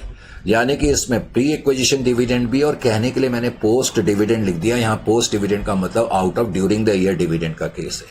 यानी कि इस क्वेश्चन में तुम्हें यह भी दिया हुआ है कि सब्सिडियरी कंपनी ने डिविडेंड पे करा है, करेक्ट। एक तो लास्ट ईयर के लिए पे करा है, या तो ये दिया होगा या बिगनिंग के प्रॉफिट से दिया, एक तो ये भी दिया है, और ये वाला डिविडेंड भी दिया है जो उन्होंने ड्यूरिंग द ईयर के प्रॉफिट से दिया है। एक तो इस क्वेश्चन में ये है, और इस क्वेश्चन में कुछ और भी चर्चा है जो मुझे करनी है, लेकिन ब्रेक के बाद अभी हम इसको कंटिन्यू करेंगे। तो 5 मिनट का मैंने ब्रेक लिया, 5 नहीं 10 मिनट का ब्रेक लिया, उसके बाद फिर हम इसको कंटिन्यू करेंगे। ठीक है।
So welcome after the break.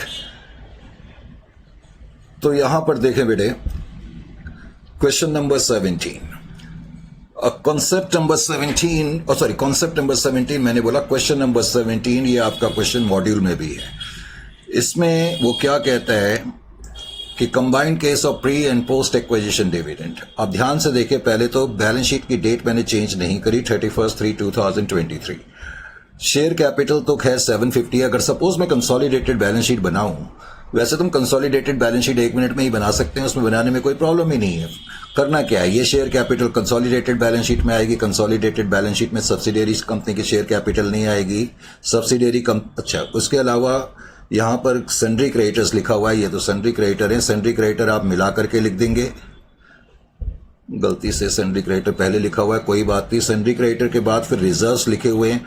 Reserve subsidiary company के कंसोलिडेटेड बैलेंस शीट में नहीं आएंगे, प्रॉफिट और लॉस अकाउंट में नहीं आएगा, लेकिन इनका ध्यान रखना पड़ता है। सब्सिडियरी कंपनी का क्लोजिंग बैलेंस जनरल रिजर्व में इतना है, प्रॉफिट और लॉस अकाउंट में इतना है। अब यहां पर एक लाइन दी हुई है, ध्यान से इस लाइन को देखें। क्या कह रहा है, current account with B limited, और ये ए लिमिटेड के लायबिलिटी साइड में लिखा हुआ है। अब मुझे पता नहीं, इससे पहले आपने फाउंडेशन लेवल पे शायद ये करंट अकाउंट के बारे में पढ़ा होगा। खैर, अगर नहीं भी कुछ पढ़ा हुआ है तो घबराने की कोई बात नहीं।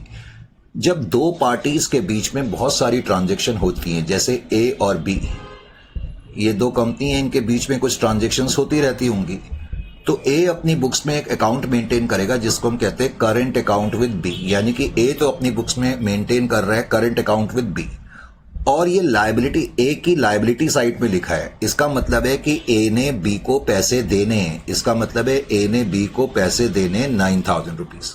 Is it clear to you? इसी तरह बी अपनी बुक्स में एक अकाउंट मेंटेन करेगा जिसको हम बोलेंगे करंट अकाउंट विद ए। और तुम जैसे कि मैं यहां दिखा देता हूं, बिल्कुल लास्ट आइटम देखो, लास्ट आइटम एसेट साइड में current account with A limited लिखा हुआ है। Current account with A limited कितना लिखा हुआ है, 10,000। यानी कि, और ये इनके एसेट साइड में लिखा है, ये बी की एसेट साइड में लिखा है ना, तो बी की एसेट साइड पे लिखा है करंट अकाउंट विद ए 10,000। इसका मतलब कंपनी बी क्या कह रही है कि हमने 10,000 रुपीज लेने हैं, और कंपनी ए ये कह रही है कि हमने आपको 9,000 देने हैं। कंपनी ए कह रही है हमने बी को 9,000 देने हैं, और कंपनी बी कह रही है हमने आपसे 10,000 लेने हैं। तो ये 1,000 का घपला क्या है, ये घपला किस वजह से है, इसके बारे में मैं अभी आपको बताऊंगा, या क्वेश्चन में आगे कोई इंफॉर्मेशन होगी। लैंड एंड बिल्डिंग हमने सिर्फ मिला करके लिखनी होती है, अगर कोई रीवैल्यूएशन होगा तो वो हम लिख देंगे। यानी कि कंसोलिडेटेड बैलेंस शीट बनाना तो 1 मिनट का काम है, मशीनरी भी आप मिला करके लिखेंगे, कोई रीवैल्यूएशन वगैरह वो एडजस्ट कर देंगे। डेटर्स भी आपने मिला करके ही लिखने होते हैं, कोई इंटर कंपनी ट्रांजेक्शन वगैरह होगी तो वो एडजस्ट कर देंगे। स्टॉक भी हम मिला करके लिख देते हैं, कोई अनरियलाइज प्रॉफिट होता है तो माइनस करते हैं। अब ये आपकी इन्वेस्टमेंट है, शेयर्स इन बी लिमिटेड, यानी कि बी लिमिटेड में आपने जो शेयर्स खरीदे हैं, फिलहाल अभी दिया नहीं है कितने शेयर्स खरीदे हैं, लेकिन 2 लाख रुपए हमने उसके लिए अदायगी करी है, यानी कि कीमत चुकाई है। उसके अलावा कंसोलिडेटेड बैलेंस शीट के अंदर फिर मैं कैश एट बैंक लिख दूंगा। वैसे तो कैश एट बैंक हम मिला करके ही लिखते हैं, तो मिला करके लिख देंगे। बाकी ये करंट अकाउंट का क्या करेंगे ये मैं अभी आपको बताता हूं। अब उसने आगे बताया कि ए लिमिटेड ने 80% शेयर्स एक्वायर करे और बिगनिंग की डेट को एक्वायर करे। इसका मतलब अब की बार सारा का सारा पीरियड क्या है, पोस्ट एक्विजिशन पीरियड है, इसमें तो कोई डाउट नहीं है। फिर उसने ये भी बताया कि प्रॉफिट एंड लॉस अकाउंट में उस दिन 10,000 रुपए का बैलेंस है, और when the balance of reserve account and profit and loss account, तो इसका मतलब 10,000 रिजर्व में बैलेंस है और प्रॉफिट एंड लॉस अकाउंट में 1,40,000 का बैलेंस है बिगनिंग की डेट को। अब उसने इस क्वेश्चन में यह भी लिखा कि जो लैंड एंड बिल्डिंग है of B limited whose book value in the beginning was 1,60,000 were revalued at 1,40,000 but not recorded in the books. देखो ये लाइन जो नहीं भी लिखी होती तब भी हम यही मान के चलते हैं कि जो ये रीवैल्यूएशन हुआ इसका इफेक्ट बैलेंस शीट में अभी नहीं दिया हुआ है। Is it clear to you और नॉट? तो उसने कहा बिगनिंग की डेट को बिल्डिंग की बुक वैल्यू जो थी वो 1,40,000 की थी, 1,60,000 की थी, और उसको रीवैल्यू करा गया 1,40,000 पे। तो 1,40,000 पे रीवैल्यू करा गया, एक ये भी इंफॉर्मेशन है। अब उसने पॉइंट नंबर 3 में दिया है जिसकी वजह से मैं ये क्वेश्चन तुम्हें करा रहा हूं। पॉइंट नंबर 3 में क्या कह रहा है कि A limited declared and B limited declared a dividend of 16% during the year ended 31/3/2023 and a final dividend of 6% on account of the year ended 31st/3/2022। वो क्या कह रहा है कि जो बी लिमिटेड नाम की कंपनी है, एक तो उसने इंटरिम डिविडेंड दिया है। इंटरिम डिविडेंड जो उन्होंने दिया है वो 16% के हिसाब से दिया है, और कह रहा है उन्होंने फाइनल डिविडेंड दिया है और फाइनल डिविडेंड 6% का दिया है। लेकिन उसने ये बताया है कि जो फाइनल डिविडेंड है for the year ended 31st/3/2022 के लिए दिया है। यानी कि फाइनल डिविडेंड के बारे में तो ये दिया हुआ है कि ये लास्ट ईयर के लिए दिया है, तो इसलिए ये वाला जो डिविडेंड है इसमें तो हम वो वाले रूल अप्लाई करेंगे जो प्री एक्विजिशन वाले होते हैं।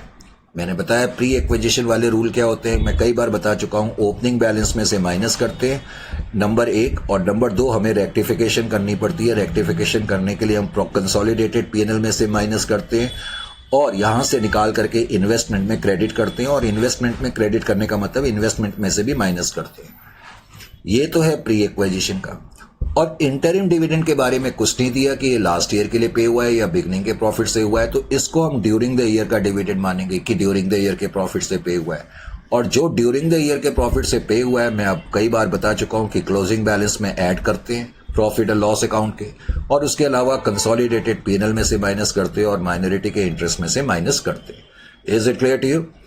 अब इस क्वेश्चन में कहानी यहीं तक खत्म नहीं हुई, ये लॉन्ग क्वेश्चन है। A limited credited the entire amount of dividend received from B limited to its profit और लॉस अकाउंट। मैंने पहले भी बताया था, ये लाइन ना भी लिखी हो तो हम यही मान के चलते हैं कि जो भी हमारे हिस्से का यानी कि होल्डिंग कंपनी के हिस्से का डिविडेंड है वो हमने अपने प्रॉफिट और लॉस अकाउंट में क्रेडिट कर लिया होगा।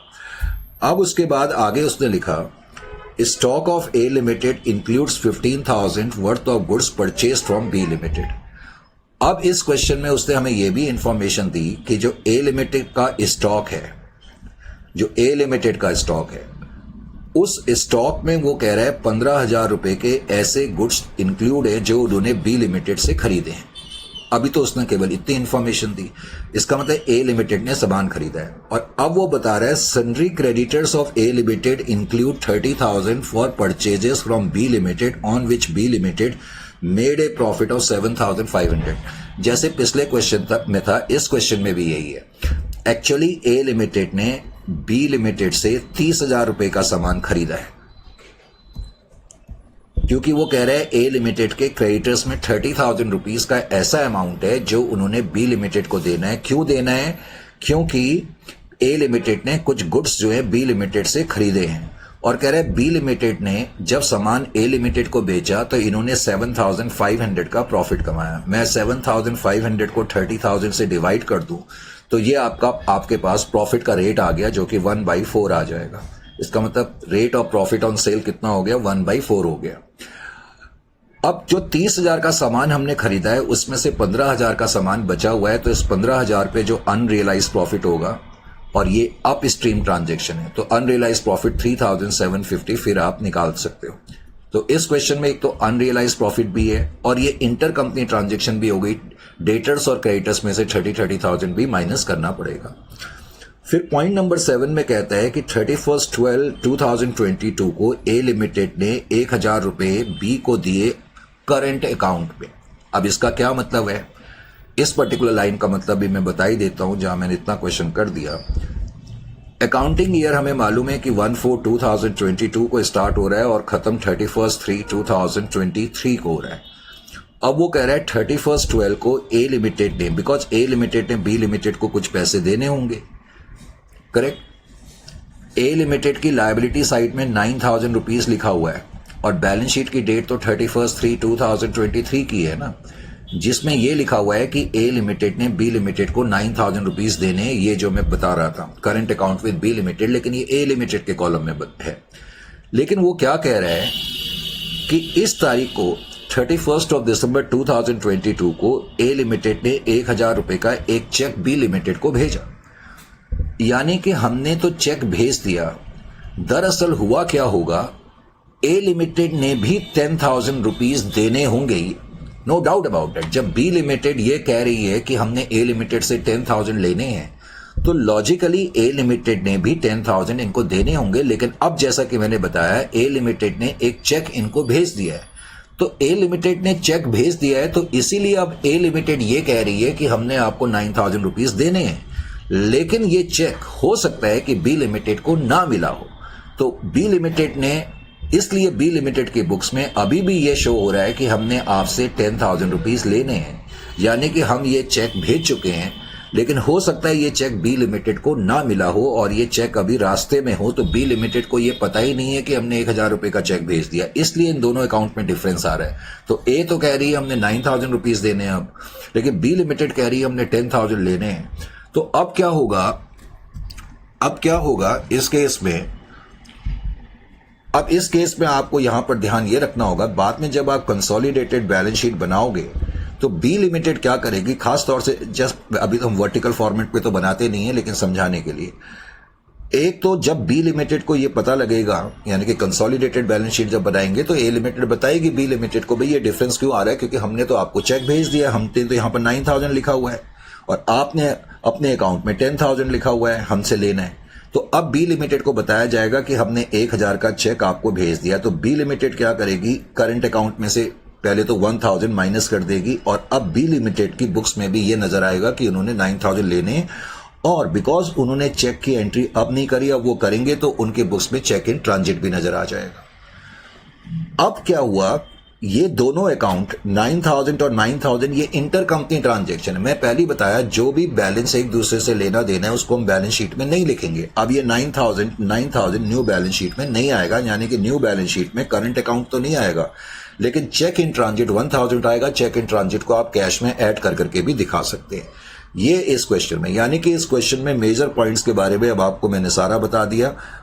तो ध्यान ये रखना है कि एक तो बैलेंस इतना है, क्लोजिंग बैलेंस, रिजर्व में और प्रॉफिट और लॉस अकाउंट में सब्सिडियरी कंपनी की शेयर कैपिटल 2,50,000 की है, और नीचे जो बैलेंस है, एक तो रिजर्व में बैलेंस 10,000 का है और 1,40,000 ये है। तो लॉन्ग क्वेश्चन है, मैंने पहले कहा कि लॉन्ग क्वेश्चन है। अब इस क्वेश्चन को करने के लिए हमें क्या करना होगा, ओके जी, अब थोड़ी जगह तो चाहिए ही होती है, इतना लॉन्ग क्वेश्चन है। Allow me to have a sip of tea actually. अब मैंने कहा था 10 मिनट्स का ब्रेक, लेकिन उस समय तक टी वॉज नॉट रेडी, तो ठीक है। आइए जी, आप फटाफट पेन पेंसिल कम से come for God sake actually लिखने की थोड़ी सी जहमत को गवारा करें। अब सबसे पहला काम तो क्या करना है आपने, जाहिर है जैसा कि हम हमेशा करते चले आ रहे हैं, अपने अप्रोच में आपने किसी भी तरह की तब्दीली नहीं करनी है। तो 17th क्वेश्चन पहले तो आपने लिखा, सबसे पहले तो आपने एनालिसिस लिखा, ये आपने एनालिसिस करा। अब जब आप एनालिसिस करेंगे तो एनालिसिस में क्या करते हैं ये भी आपने लिखा। सबसे पहले तो मैंने यहां पर डेट्स, पहले तो इस पूरे क्वेश्चन को ओपन करा, हालांकि इतना डिटेल में मैं ऑलरेडी कर चुका हूं, लेकिन फिर भी देखो, हम कहने के लिए नहीं कह रहे हैं। अब मेरा ये हमेशा मानना है कि 3 घंटे की कोचिंग से बेटर है कि आप 1.5 घंटे की कोचिंग करो और उसमें 3 घंटे से ज्यादा का आउटपुट लो। 1/4/2022 is it clear to you? जाहिर है कि ये सारा का सारा पीरियड अब की बार मुझे बताने की जरूरत नहीं है कि पोस्ट एक्विजिशन पीरियड है। क्या है? पोस्ट एक्विजिशन पीरियड है, क्योंकि अकाउंटिंग ईयर की बिगनिंग में हमने कंट्रोल हासिल कर लिया है। इस क्वेश्चन में कंट्रोल जो हासिल करा गया है वो बिगनिंग की डेट को ही कर लिया है, डेट ऑफ एक्विजिशन बिगनिंग की है, सारा का सारा पीरियड ये है। अब बिगनिंग की डेट को मैंने आपको कई बार कहा है कि अब आप ये आदत बना लो कि रिजर्व्स में कितना बैलेंस है, 10,000 है जो हमने नीचे देखा था। प्रॉफिट एंड लॉस अकाउंट में कितना बैलेंस है, 1,40,000 है, इसको भी आप नोट करके रख लें। वैसे भी इतना लंबा क्वेश्चन है, फिर बार बार देखना नहीं पड़ता। बैलेंस शीट में जनरल रिजर्व में 10,000 रुपए का ही बैलेंस है, बैलेंस शीट में भी 10,000 रुपए का बैलेंस है। और प्रॉफिट और लॉस अकाउंट में कितना बैलेंस था मेरे को याद नहीं आ रहा, 1,80,000 का बैलेंस है, 1,80,000। Is it clear to you? 1,80,000। अच्छा जी, इस क्वेश्चन में ये चीजें नोट करने के बाद एक तो ये भी था कि जो लैंड थी बिगनिंग की डेट को, क्योंकि एक्वायरमेंट की डेट को डेट ऑफ एक्विजिशन के दिन रीवैल्यूएशन होता है, तो उसने बताया कि लैंड की बुक वैल्यू तो 1,60,000 की थी, लेकिन उसको जो रीवैल्यू करा गया वो इस केस में 1,40,000 रुपये करा गया। इसका मतलब कि बार लॉस हो गया, डीवैल्यूएशन हो गया। एक तो इस क्वेश्चन में ये भी था। दूसरा, इस क्वेश्चन में मेन चीज जिसकी वजह से मैं क्वेश्चन करा रहा हूं, एक तो ये था कि फाइनल डिविडेंड सब्सिडियरी कंपनी ने पे करा है, पहले तो उसने ये बताया कि जो फाइनल डिविडेंड पे करा है वो 6% का पे करा है। सब्सिडियरी कंपनी की शेयर कैपिटल हमने देखा 2,50,000 की है, तो 2,50,000 का 6% कितना आता है? 15,000 आता है। फटाफट अब आपको आंसर देना पड़ेगा, अपने कैलकुलेटर भी साथ में रखें और खास तौर से जो सेस सिस्टम से हमसे जुड़े हुए हैं वो फटाफट आंसर भी देते रहें, क्योंकि इतनी कैलकुलेशन करना फिर मेरे लिए भी, और इतना लॉन्ग क्वेश्चन, और आपने देखा हम हर चीज पूरी लिखा करके कराते हैं। तो पहले तो ये डिविडेंड प्री एक्विजिशन क्यों है? क्योंकि क्वेश्चन में लिखा हुआ था कि ये लास्ट ईयर के लिए पे हुआ है। Is it clear to you? उसके अलावा इस क्वेश्चन में उसने दिया हुआ था कि उन्होंने एक इंटरिम डिविडेंड भी पे करा है। मैंने कहा हालांकि वर्ड इंटरिम से धोखा नहीं खाना है, करेक्ट? तो इंटरिम डिविडेंड पे करा गया है और 16% का पे करा गया है। तो 16% पहले तो आप 2,50,000 का कंप्यूट करेंगे। 2,50,000 का 16% फटाफट बताओ कितना होता है, कैलकुलेट कर करके। अब देखो मेरी कैलकुलेटर तो पड़ा है मेरे पास, लेकिन मेरी आदत पूरी हट गई है। वैसे मुझे मालूम है अमाउंट, लेकिन फिर भी मैं आपसे पूछ रहा हूं। 40,000, ठीक है 40,000। एक बच्चा है जो रवि पी, ये हमेशा फटाफट आंसर देता है और चेन्नई से है, ग्रेट। और मैं ये सोच रहा था कि जो हमारे हिंदी वर्जन के क्लासेस शायद वो साउथ इंडियन स्टूडेंट नहीं देख रहे हैं, लेकिन अच्छा लगता है जब वहां से भी क्लासेस देखी जा रही है, क्योंकि अधिकतर जो मेरे इंग्लिश वर्जन के कोर्स हैं वो अलग होते हैं। फिलहाल अभी हमारी जो ये यूट्यूब क्लासेस चल रही है ये सिर्फ हिंदी वर्जन में चल रही है। अब इंग्लिश वर्जन के लिए हमारी कोशिश है कि उसके लिए भी हम क्लासेस स्टार्ट करेंगे और सून स्टार्ट करेंगे। तो 40,000 है, लेकिन ये जो डिविडेंड है इसको out of during the year profit माना जाएगा। ये out of during the year profit माना जाएगा। समझ में आया? Out of during the year profit या करंट ईयर प्रॉफिट। क्यों माना जाएगा? क्योंकि इस वाले डिविडेंड में लिखा नहीं है कि ये लास्ट ईयर के लिए पे हुआ है या बिगनिंग के प्रॉफिट से पे हुआ है। फिर इस क्वेश्चन में एक तो इंटर कंपनी ट्रांजेक्शन भी थी, हमने देखा था, करेक्ट, जो कि 30,000 की थी। फिर अनरियलाइज प्रॉफिट भी था। इस क्वेश्चन में ये चीजें भी थी, और उसके अलावा इस क्वेश्चन में कुछ करंट अकाउंट के बारे में भी हमने बातचीत करी थी। ये सारे पॉइंट मैंने तो आपको यहां पर लिख दिए।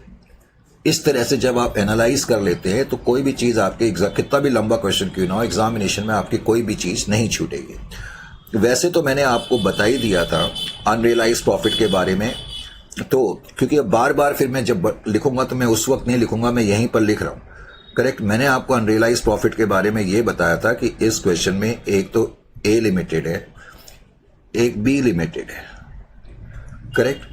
और अब की बार बी लिमिटेड ने ए लिमिटेड को सामान बेचा है।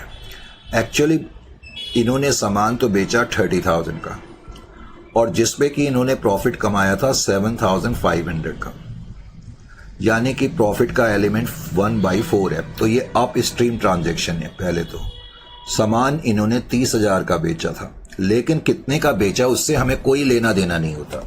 हमें यह लेना देना होता है कि जो बेचा हुआ सामान था उसमें से जिस पार्टी को सामान बेचा गया है उसके पास कितना सामान पड़ा हुआ है।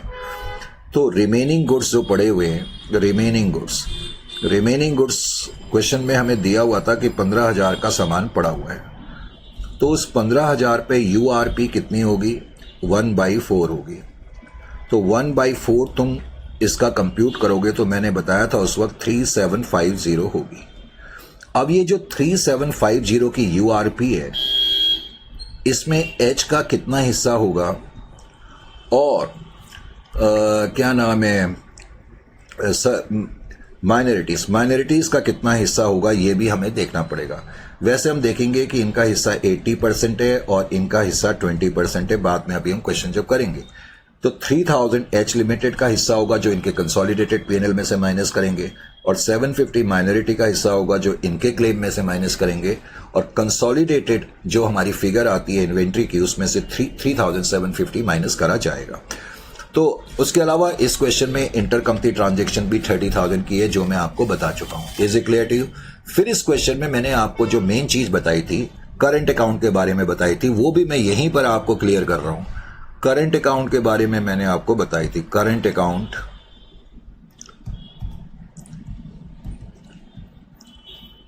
मैंने बताया था लायबिलिटी साइड में, हालांकि अब लायबिलिटी साइड वैसे तो हम वर्टिकल फॉर्मेट पे बनाते हैं, लेकिन जस्ट समझाने के लिए लायबिलिटी साइड में लिखा तो हुआ है ए की बुक्स में current account with B, current account with B, current account with B A के कॉलम में लिखा हुआ है और कि हमने 9000 देने हैं, यही लिखा हुआ था। और दूसरा एसेट साइड पे बी के कॉलम में ये लिखा हुआ था करेंट अकाउंट विद ए, यही लिखा है current account with A, current account with A, और कितना अमाउंट लिखा है 10,000। अब ये डिफरेंस क्यों आया था? चेक इन ट्रांजिट की वजह से। अब जब कंसोलिडेशन के दिन ये क्या करेंगे, पहले तो चेक इन ट्रांजिट, जब इनको पता लगेगा कि ए ने 1,000 रुपए का चेक दे दिया है तो ये माइनस कर देंगे। अब इनकी बुक्स में भी 9,000 नजर आ रहा है और ये चेक इन ट्रांजिट को अलग से दिखाएंगे या कैश में भी ऐड करके दिखा सकते हैं। और ये जो 9,000 है ये न्यू बैलेंस शीट में अब नहीं आएंगी। ये न्यू बैलेंस शीट जब हम बनाएंगे कंसोलिडेटेड, क्योंकि ये इंटर कंपनी ट्रांजेक्शन हो गई। Is it clear to you? इसको अब हम न्यू बैलेंस शीट के अंदर नहीं दिखाएंगे। Is it clear to you? समझ में आ गया? ये पॉइंट जब समझ में आ गया है, अब इस क्वेश्चन में आगे का पार्ट हम करते हैं। अब पहला स्टेप जो हमारा है क्वेश्चन को सॉल्व करने का, तो पहला स्टेप डिग्री ऑफ कंट्रोल ही है। तो वैसे तो क्वेश्चन में डिग्री ऑफ कंट्रोल के बारे में पॉइंट नंबर 1 में ही उसने लिख दिया। क्या लिखा था कि एच लिमिटेड का कंट्रोल 80% है और माइनॉरिटीज का जो कंट्रोल है वो 20% है। ये तो शुरू की पहली लाइन में ही लिखा हुआ है। Is it clear to you? उसके बाद फिर हम क्या करेंगे, बिकॉज इस क्वेश्चन में रीवैल्यूएशन है तो मैंने रीवैल्यूएशन का ट्रीटमेंट करा। अब रीवैल्यूएशन का ट्रीटमेंट जब हम करेंगे तो मैं कई बार कह चुका हूं कि सबसे पहली कोशिश आपकी होनी चाहिए रीवैल्यूएशन के ट्रीटमेंट में भी कि आप रेट ऑफ डेप्रिसिएशन पहले निकाल लें। और रेट ऑफ डेप्रिसिएशन निकालने के लिए आपको बिगनिंग की बुक वैल्यू और बुक वैल्यू आपको बिगनिंग की देखनी पड़ती है और क्लोजिंग की देखनी पड़ती है। तो पहले तो आप क्लोजिंग बुक वैल्यू लिख लें। क्लोजिंग बुक वैल्यू 1,50,000 की है बैलेंस शीट में जो दी हुई है। और सॉरी, मैंने ये बुक वैल्यू एक सेकंड के लिए, क्योंकि मेरी आदत वो डायग्रामेटिकली करने की है ना, तो मैं आपको ऐसे बता देता हूं। बुक वैल्यू हमारी बिगनिंग में कितनी थी? बिगनिंग में 1,60,000 की थी। फिर क्लोजिंग बुक वैल्यू कितनी है? Closing book value balance sheet से आपको पता लगेगी 1,50,000। तो इसका मतलब है कि पूरे साल में सब्सिडियरी कंपनी ने 10,000 का डेप्रिसिएशन चार्ज करा। अब ये 10,000 का डेप्रिसिएशन है, तो रेट जब आप कंप्यूट करेंगे तो 10,000 डेप्रिसिएशन। अब तुम्हारी ओपनिंग बुक वैल्यू पे डेप्रिसिएशन 10,000 का लगा तो डिवाइडेड बाई 1,60,000 इनटू 100 कितना आ रहा है?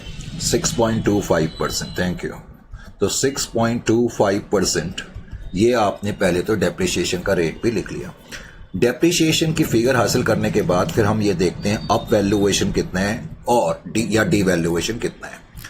अप वैल्यूएशन डी वैल्यूएशन देखने के लिए हम on the date of control को देखते हैं। रीवैल्यूड अमाउंट कितना है? On the date of control को गिवन है कि जो रीवैल्यूड अमाउंट है वो 1,40,000 का है, तो 1,40,000 आपने लिखा। फिर हम ये देखते हैं कि उस दिन बुक वैल्यू कितनी थी, और अब की बार तो बिगनिंग की ही book value, date of control beginning को है और बिगनिंग की बुक वैल्यू 160 है। तो इस केस में 20,000 का डी वैल्यूएशन है। अब की बार 20,000 जो है डी वैल्यूएशन हो गया। Is it clear to you? जब डी वैल्यूएशन होता है तो मैंने आपको बताया हुआ है कि उस केस में हमें क्या करना पड़ेगा, डेप्रिसिएशन रिड्यूस करना पड़ता है। इसका मतलब है हमने ज्यादा डेप्रिसिएशन दे दिया होगा, जिसको हम बोलते हैं एक्सेस डेप्रिसिएशन। इसका मतलब है कि डेप्रिसिएशन हमें कम करना पड़ेगा। पूरा पोस्ट एक्विजिशन पीरियड है, तो आपने जो पहले तो रीवैल्यूड अमाउंट हम कंप्यूट करेंगे तो 1,40,000। अब रीवैल्यूड अमाउंट पे डेप्रिसिएशन 6.25% का आप देंगे पूरे 12 महीने का। तो 12 महीने का जो डेप्रिसिएशन है वो आपका बनता है 8,750। यानी कि इस साल इतना डेप्रिसिएशन बनना चाहिए था, लेकिन आपने ऑलरेडी डेप्रिसिएशन तो पूरे साल का दे दिया है ना। डेप्रिसिएशन ऑलरेडी चार्ज्ड, पूरे साल में आपने कितना डेप्रिसिएशन दे दिया? Depreciation already charged. पूरे साल में आपने 10,000 का डेप्रिसिएशन तो दे ही दिया है। वैसे आप कंप्यूट भी करके दिखा सकते हो, 1,60,000 इंटू 6.25% इंटू 12/12, तो वो 10,000 ही आ जाएगा। तो इसका मतलब आपने डेप्रिसिएशन ज्यादा दे दिया 1250, तो एक्सेस डेप्रिसिएशन है, ये आपको कम करना पड़ेगा, यानी कि डेप्रिसिएशन का अमाउंट आपको इतने से कम करना पड़ेगा। Is it clear to you? ये वैसे आपके लिए फायदेमंद चीज है। इस तरीके से फिर स्टेप नंबर 3 में हमने एनालिसिस करना शुरू करा। अब जब मैं एनालिसिस करूंगा, analysis of reserve and surplus, अब रिजर्व एंड सरप्लस के आइटम्स को आप कंसीडर करेंगे, जिसमें सबसे पहले ऑब्वियसली मैं प्रॉफिट एंड लॉस अकाउंट को लूंगा। अब प्रॉफिट एंड लॉस अकाउंट को लेने के लिए मैं जानबूझ के, वैसे तो मेरी कोशिश ये रहती है कि बेटर से बेटर प्रेजेंटेशन आपके लिए करी जा सके, समझाने के लिए मैंने ये तरीका अपनाया। Closing balance profit and loss account में हमने नोट करा था कि 1,80,000 का बैलेंस था क्लोजिंग बैलेंस, और हमारा जो ओपनिंग बैलेंस था जो कि नीचे दिया हुआ है 1,40,000 था। पहले तो आप प्री एक्विजिशन डिविडेंड कितना है 6% के हिसाब से हमने कंप्यूट करा था, जो कि 15,000 का निकला था। अब जो डिविडेंड फ्रॉम प्री एक्विजिशन होता है वो हम ओपनिंग प्रॉफिट से माइनस करते हैं, जिसको मैं सिंप्लिसिटी के लिए यहाँ फाइनल डिविडेंड बोल रहा हूं। तो आपको समझ में आ जाना चाहिए कि जो फाइनल डिविडेंड है वो तो dividend from pre acquisition profits है। अब फाइनल डिविडेंड का अमाउंट 15,000 का है, तो ये मैं बिगनिंग के प्रॉफिट से पहले तो माइनस करूंगा। तो माइनस करने के बाद 1,25,000 आ जाएगा। अब बिकॉज इस क्वेश्चन में dividend out of during the year profit भी है, और आपको मालूम है जब dividend out of during the year profit होता है तो हम क्लोजिंग बैलेंस में ऐड करते हैं। तो क्लोजिंग बैलेंस में मैंने उसको ऐड करा, जो कि इंटरिम डिविडेंड के रूप में दिया हुआ है। तो मैंने जानबूझ के dividend out of during the year profit लिखने के बजाय इंटरिम डिविडेंड लिख दिया। इंटरिम डिविडेंड का अमाउंट 40,000 का है। तो इस तरह एडजस्टमेंट्स करने के बाद आपने ये देखा कि 2,20,000 क्लोजिंग बैलेंस है और ओपनिंग बैलेंस आपका 1,25,000 है। अब आपने इन दोनों का डिफरेंस जाहिर है कि नोट तो करा। अब डिफरेंस जब नोट करा तो डिफरेंस नोट कर करके आपको ये पता लग गया कि इस अकाउंटिंग पीरियड में कितना प्रॉफिट कमाया गया। 95,000 का प्रॉफिट कमाया गया। अब ये जो 95,000 का प्रॉफिट है, इसमें से प्री कितना है और पोस्ट कितना है। बिकॉज इस क्वेश्चन में सारा का सारा पीरियड पोस्ट है, तो ये जो 95,000 का प्रॉफिट होगा ये सारा का सारा पोस्ट एक्विजिशन प्रॉफिट माना जाएगा। Is it clear to you? Sir हम एग्जामिनेशन में ऐसे कर सकते हैं, बिल्कुल कर सकते हो, लेकिन बहुत नीट तरीके से काम होना चाहिए। उसके अलावा फिर इस स्टेप में दूसरा आइटम था जनरल रिजर्व। अब जनरल रिजर्व का जहां तक सवाल है, जनरल रिजर्व में इसमें बहुत ज्यादा अमाउंट नहीं दिया हुआ था। क्लोजिंग बैलेंस 10,000 का था और ओपनिंग बैलेंस भी 10,000 का है। तो इसका मतलब ड्यूरिंग द ईयर में कुछ ट्रांसफर ही नहीं हुआ, और अगर ड्यूरिंग द ईयर में कुछ ट्रांसफर नहीं हुआ तो इसका मतलब कुछ भी प्री एक्विजिशन और पोस्ट एक्विजिशन नहीं है, इसलिए जनरल रिजर्व में कुछ करने की जरूरत नहीं है। फिर मैंने अनरियलाइज प्रॉफिट के बारे में आपको बताई दिया है। अब उसके अलावा स्टेप नंबर 4 में फिर मैंने net assets on the date of acquisition लिखा, या एनालिसिस टेबल लिखा। नेट एसेट्स भी लिख सकते हो, इक्विटी भी लिख सकते हो। नेट एसेट्स या equity on the date of acquisition of subsidiary company, on the date of control. तो अब ये देखने के लिए अमाउंट, एच लिमिटेड और माइनॉरिटीज। अब सबसे पहले तो डेट ऑफ एक्विजिशन लिखा करो या डेट ऑफ कंट्रोल लिखा करो, जो कि बिगनिंग की डेट है। अब इस केस में शेयर कैपिटल सब्सिडियरी कंपनी की जो है, पहले तो वो आपने लिखी 2,50,000। सब्सिडियरी कंपनी की शेयर कैपिटल 2,50,000 आपने लिख दी। सब्सिडियरी कंपनी की शेयर कैपिटल को लिखने के बाद फिर आपने इसमें profit and loss account, because हमने बिगनिंग की डेट को एक्वायर कराया तो बिगनिंग की डेट को प्रॉफिट एंड लॉस अकाउंट में जो बैलेंस है आपने वो लिखना है, और लेकिन नेट बैलेंस लिखना, ये चीज का आपको ध्यान रखना पड़ेगा। नेट बैलेंस का मतलब जो डिविडेंड माइनस करने के बाद बैलेंस आया 1,25,000, तो 1,25,000 का बैलेंस आपने इसमें ऐड कर दिया। इसी तरह जो जनरल रिजर्व है, जनरल रिजर्व का भी आप ओपनिंग बैलेंस पहले तो देखें। ओपनिंग बैलेंस 10,000 का दिया हुआ है।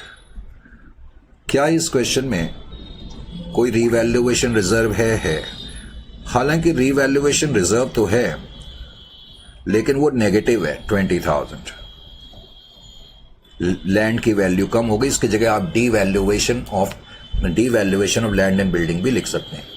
कोई बोनस कैपिटल नहीं है। इस क्वेश्चन में कोई अंडरराइटिंग कमीशन, प्रिलिमिनरी एक्सपेंस भी नहीं है। होता तो वो मैं ब्रैकेट में लिख देता। तो इस तरीके से अब आप इसको टोटल कर लें। टोटल आपने कर लिया, 3,65,000 आ गया। अब 3,65,000 का 80% भी आपने कंप्यूट करा। फटाफट बताएं। 2,92,000 बताया गया, तो 2,92,000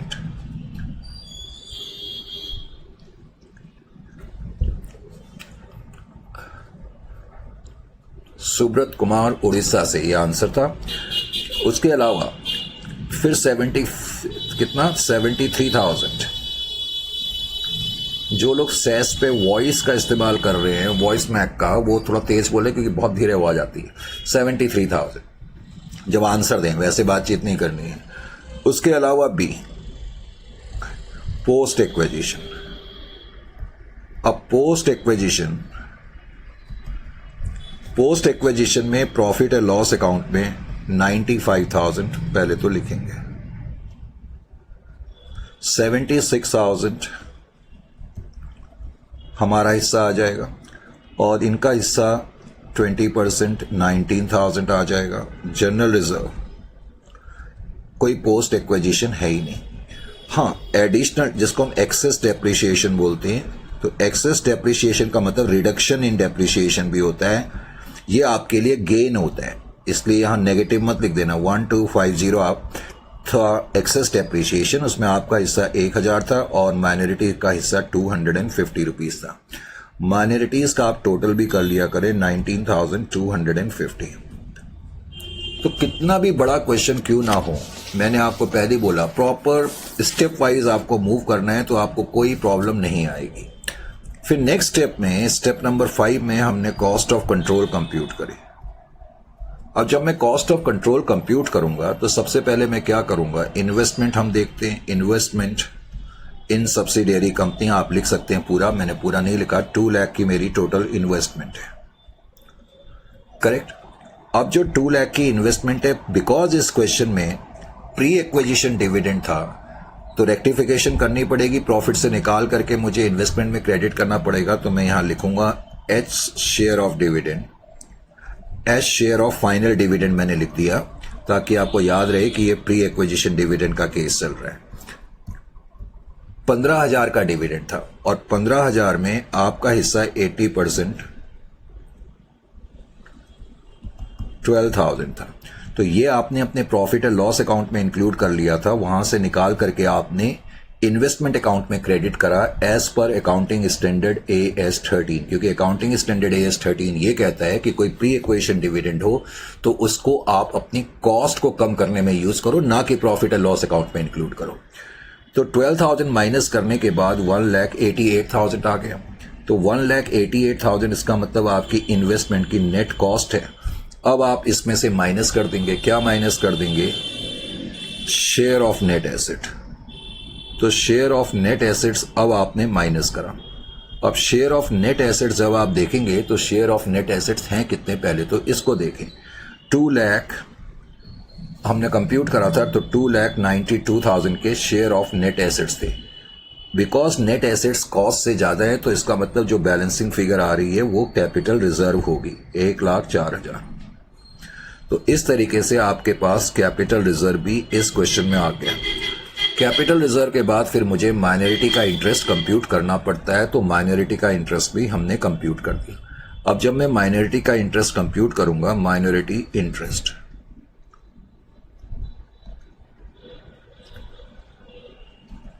अब माइनॉरिटी इंटरेस्ट कंप्यूट करने के लिए on the date of acquisition को पहले तो हम देखते हैं माइनॉरिटी के खाते में कितना अमाउंट था, 73,000 था। फिर हम इसमें ऐड कर देते हैं plus share in post acquisition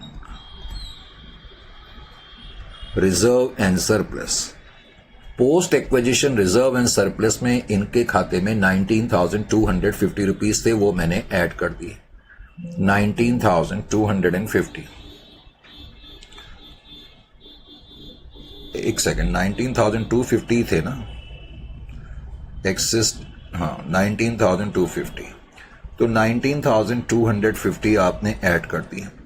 अब दूसरा आपको ध्यान क्या रखना है, दूसरा आपको ये ध्यान रखना है कि लेस करेंगे एक तो शेयर इन यूआरपी, जो अनरियलाइज प्रॉफिट था आपको याद होगा इस क्वेश्चन में 3,750 था, जो मैंने शुरू में ही बताया था। उसमें बिकॉज ये अप स्ट्रीम ट्रांजेक्शन थी, इनका हिस्सा 750 का था, एक तो ये आपने माइनस करना है।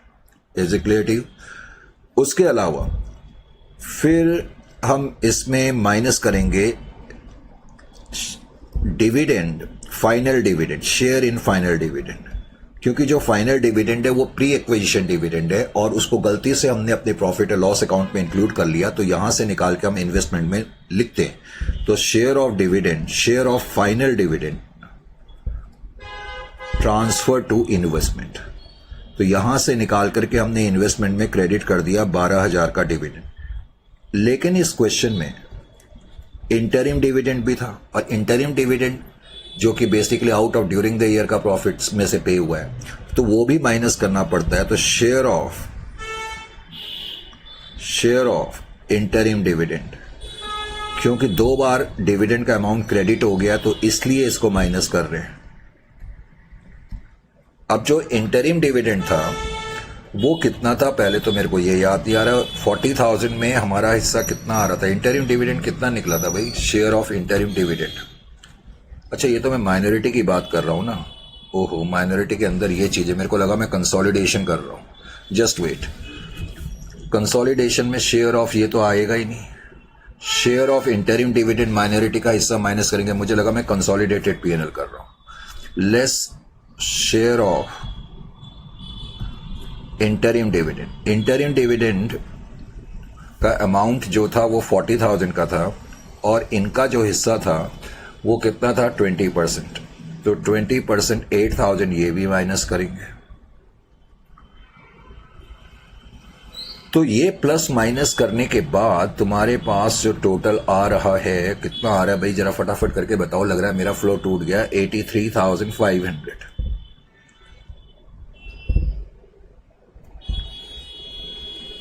83,500, ये नाम एकदम पढ़ने में थोड़ी प्रॉब्लम होती है कि बहुत छोटा सा लिखा हुआ आ रहा है, और आई साइट वैसे ही अब आपको पता है मेरी एज के हिसाब से, करेक्ट?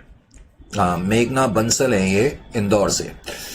उसके अलावा फिर बच्चों का नाम नहीं ले तो प्रॉब्लम, तो ये इस तरीके से क्वेश्चन करेंगे। बाकी बैलेंस शीट तो मैंने आपको पहले ही बता दी है, लेकिन मैं आपको बैलेंस शीट 2 तरीके से समझाऊंगा ताकि आपको बनाने का आर्ट भी आ जाए। वैसे तो मैंने बनाई हुई है, लेकिन फिर भी मैं आपको पहले भी मैं आपको बता चुका हूं। बताओ अगर आपको मैं ओरिजिनल बैलेंस शीट दूं, अब मैं बोलूं ये सारी वर्किंग हम कर चुके हैं, अब आप बैलेंस शीट बनाओ, तो कैसे ये बैलेंस शीट अब आप बनाएंगे?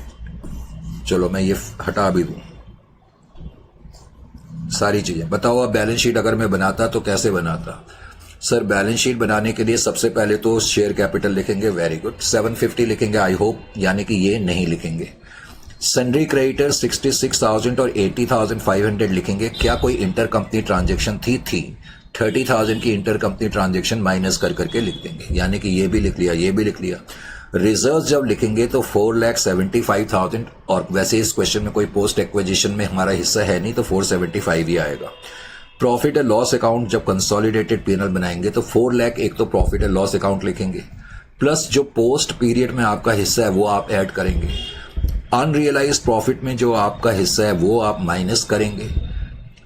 जो एक्सेस डेप्रिसिएशन है,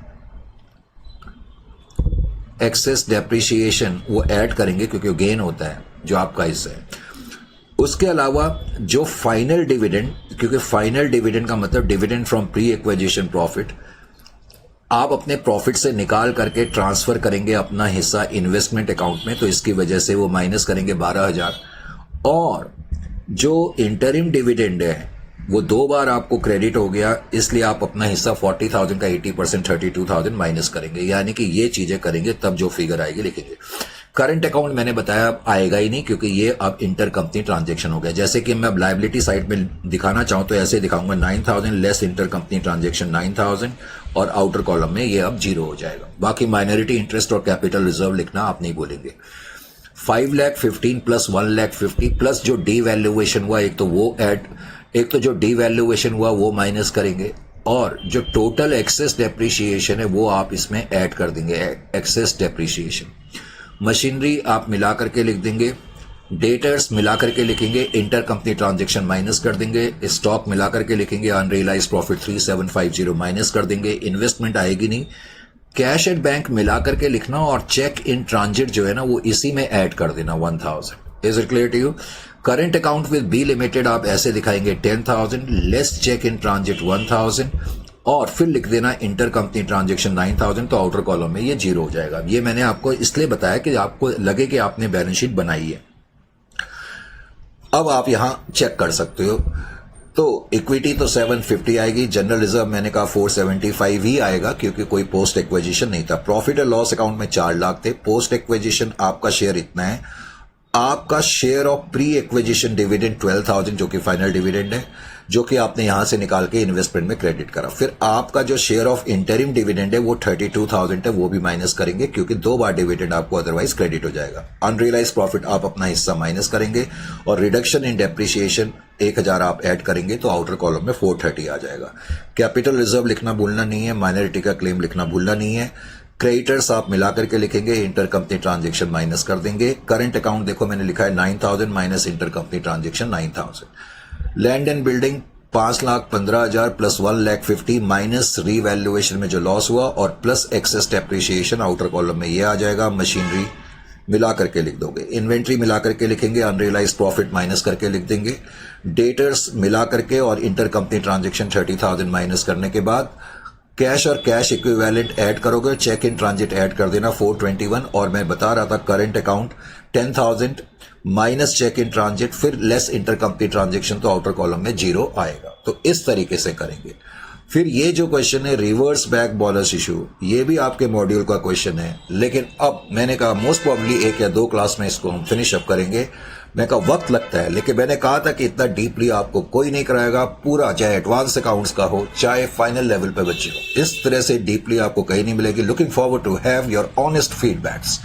ऑनेस्ट फीडबैक दे। किसी बच्चे ने एक मेरे से क्वेश्चन करा था कि लास्ट सेशन में शायद क्वेश्चन नंबर 7 की वो बात कर रहा था कि sir balance sheet liability side का टोटल नहीं मिल रहा। मैंने चेक करा वो मिल रहा है। हो सकता है कि आपके नोट्स के अंदर गलती से जो प्रिंटेड है ना, मैंने वो कटाया था, आप उसको ना देखें, आप इन क्लास सॉल्यूशन को देखें। वैसे मैंने उनको मैसेज कर करके बता दिया लायबिलिटी साइड का आइटम वो ठीक है टोटल।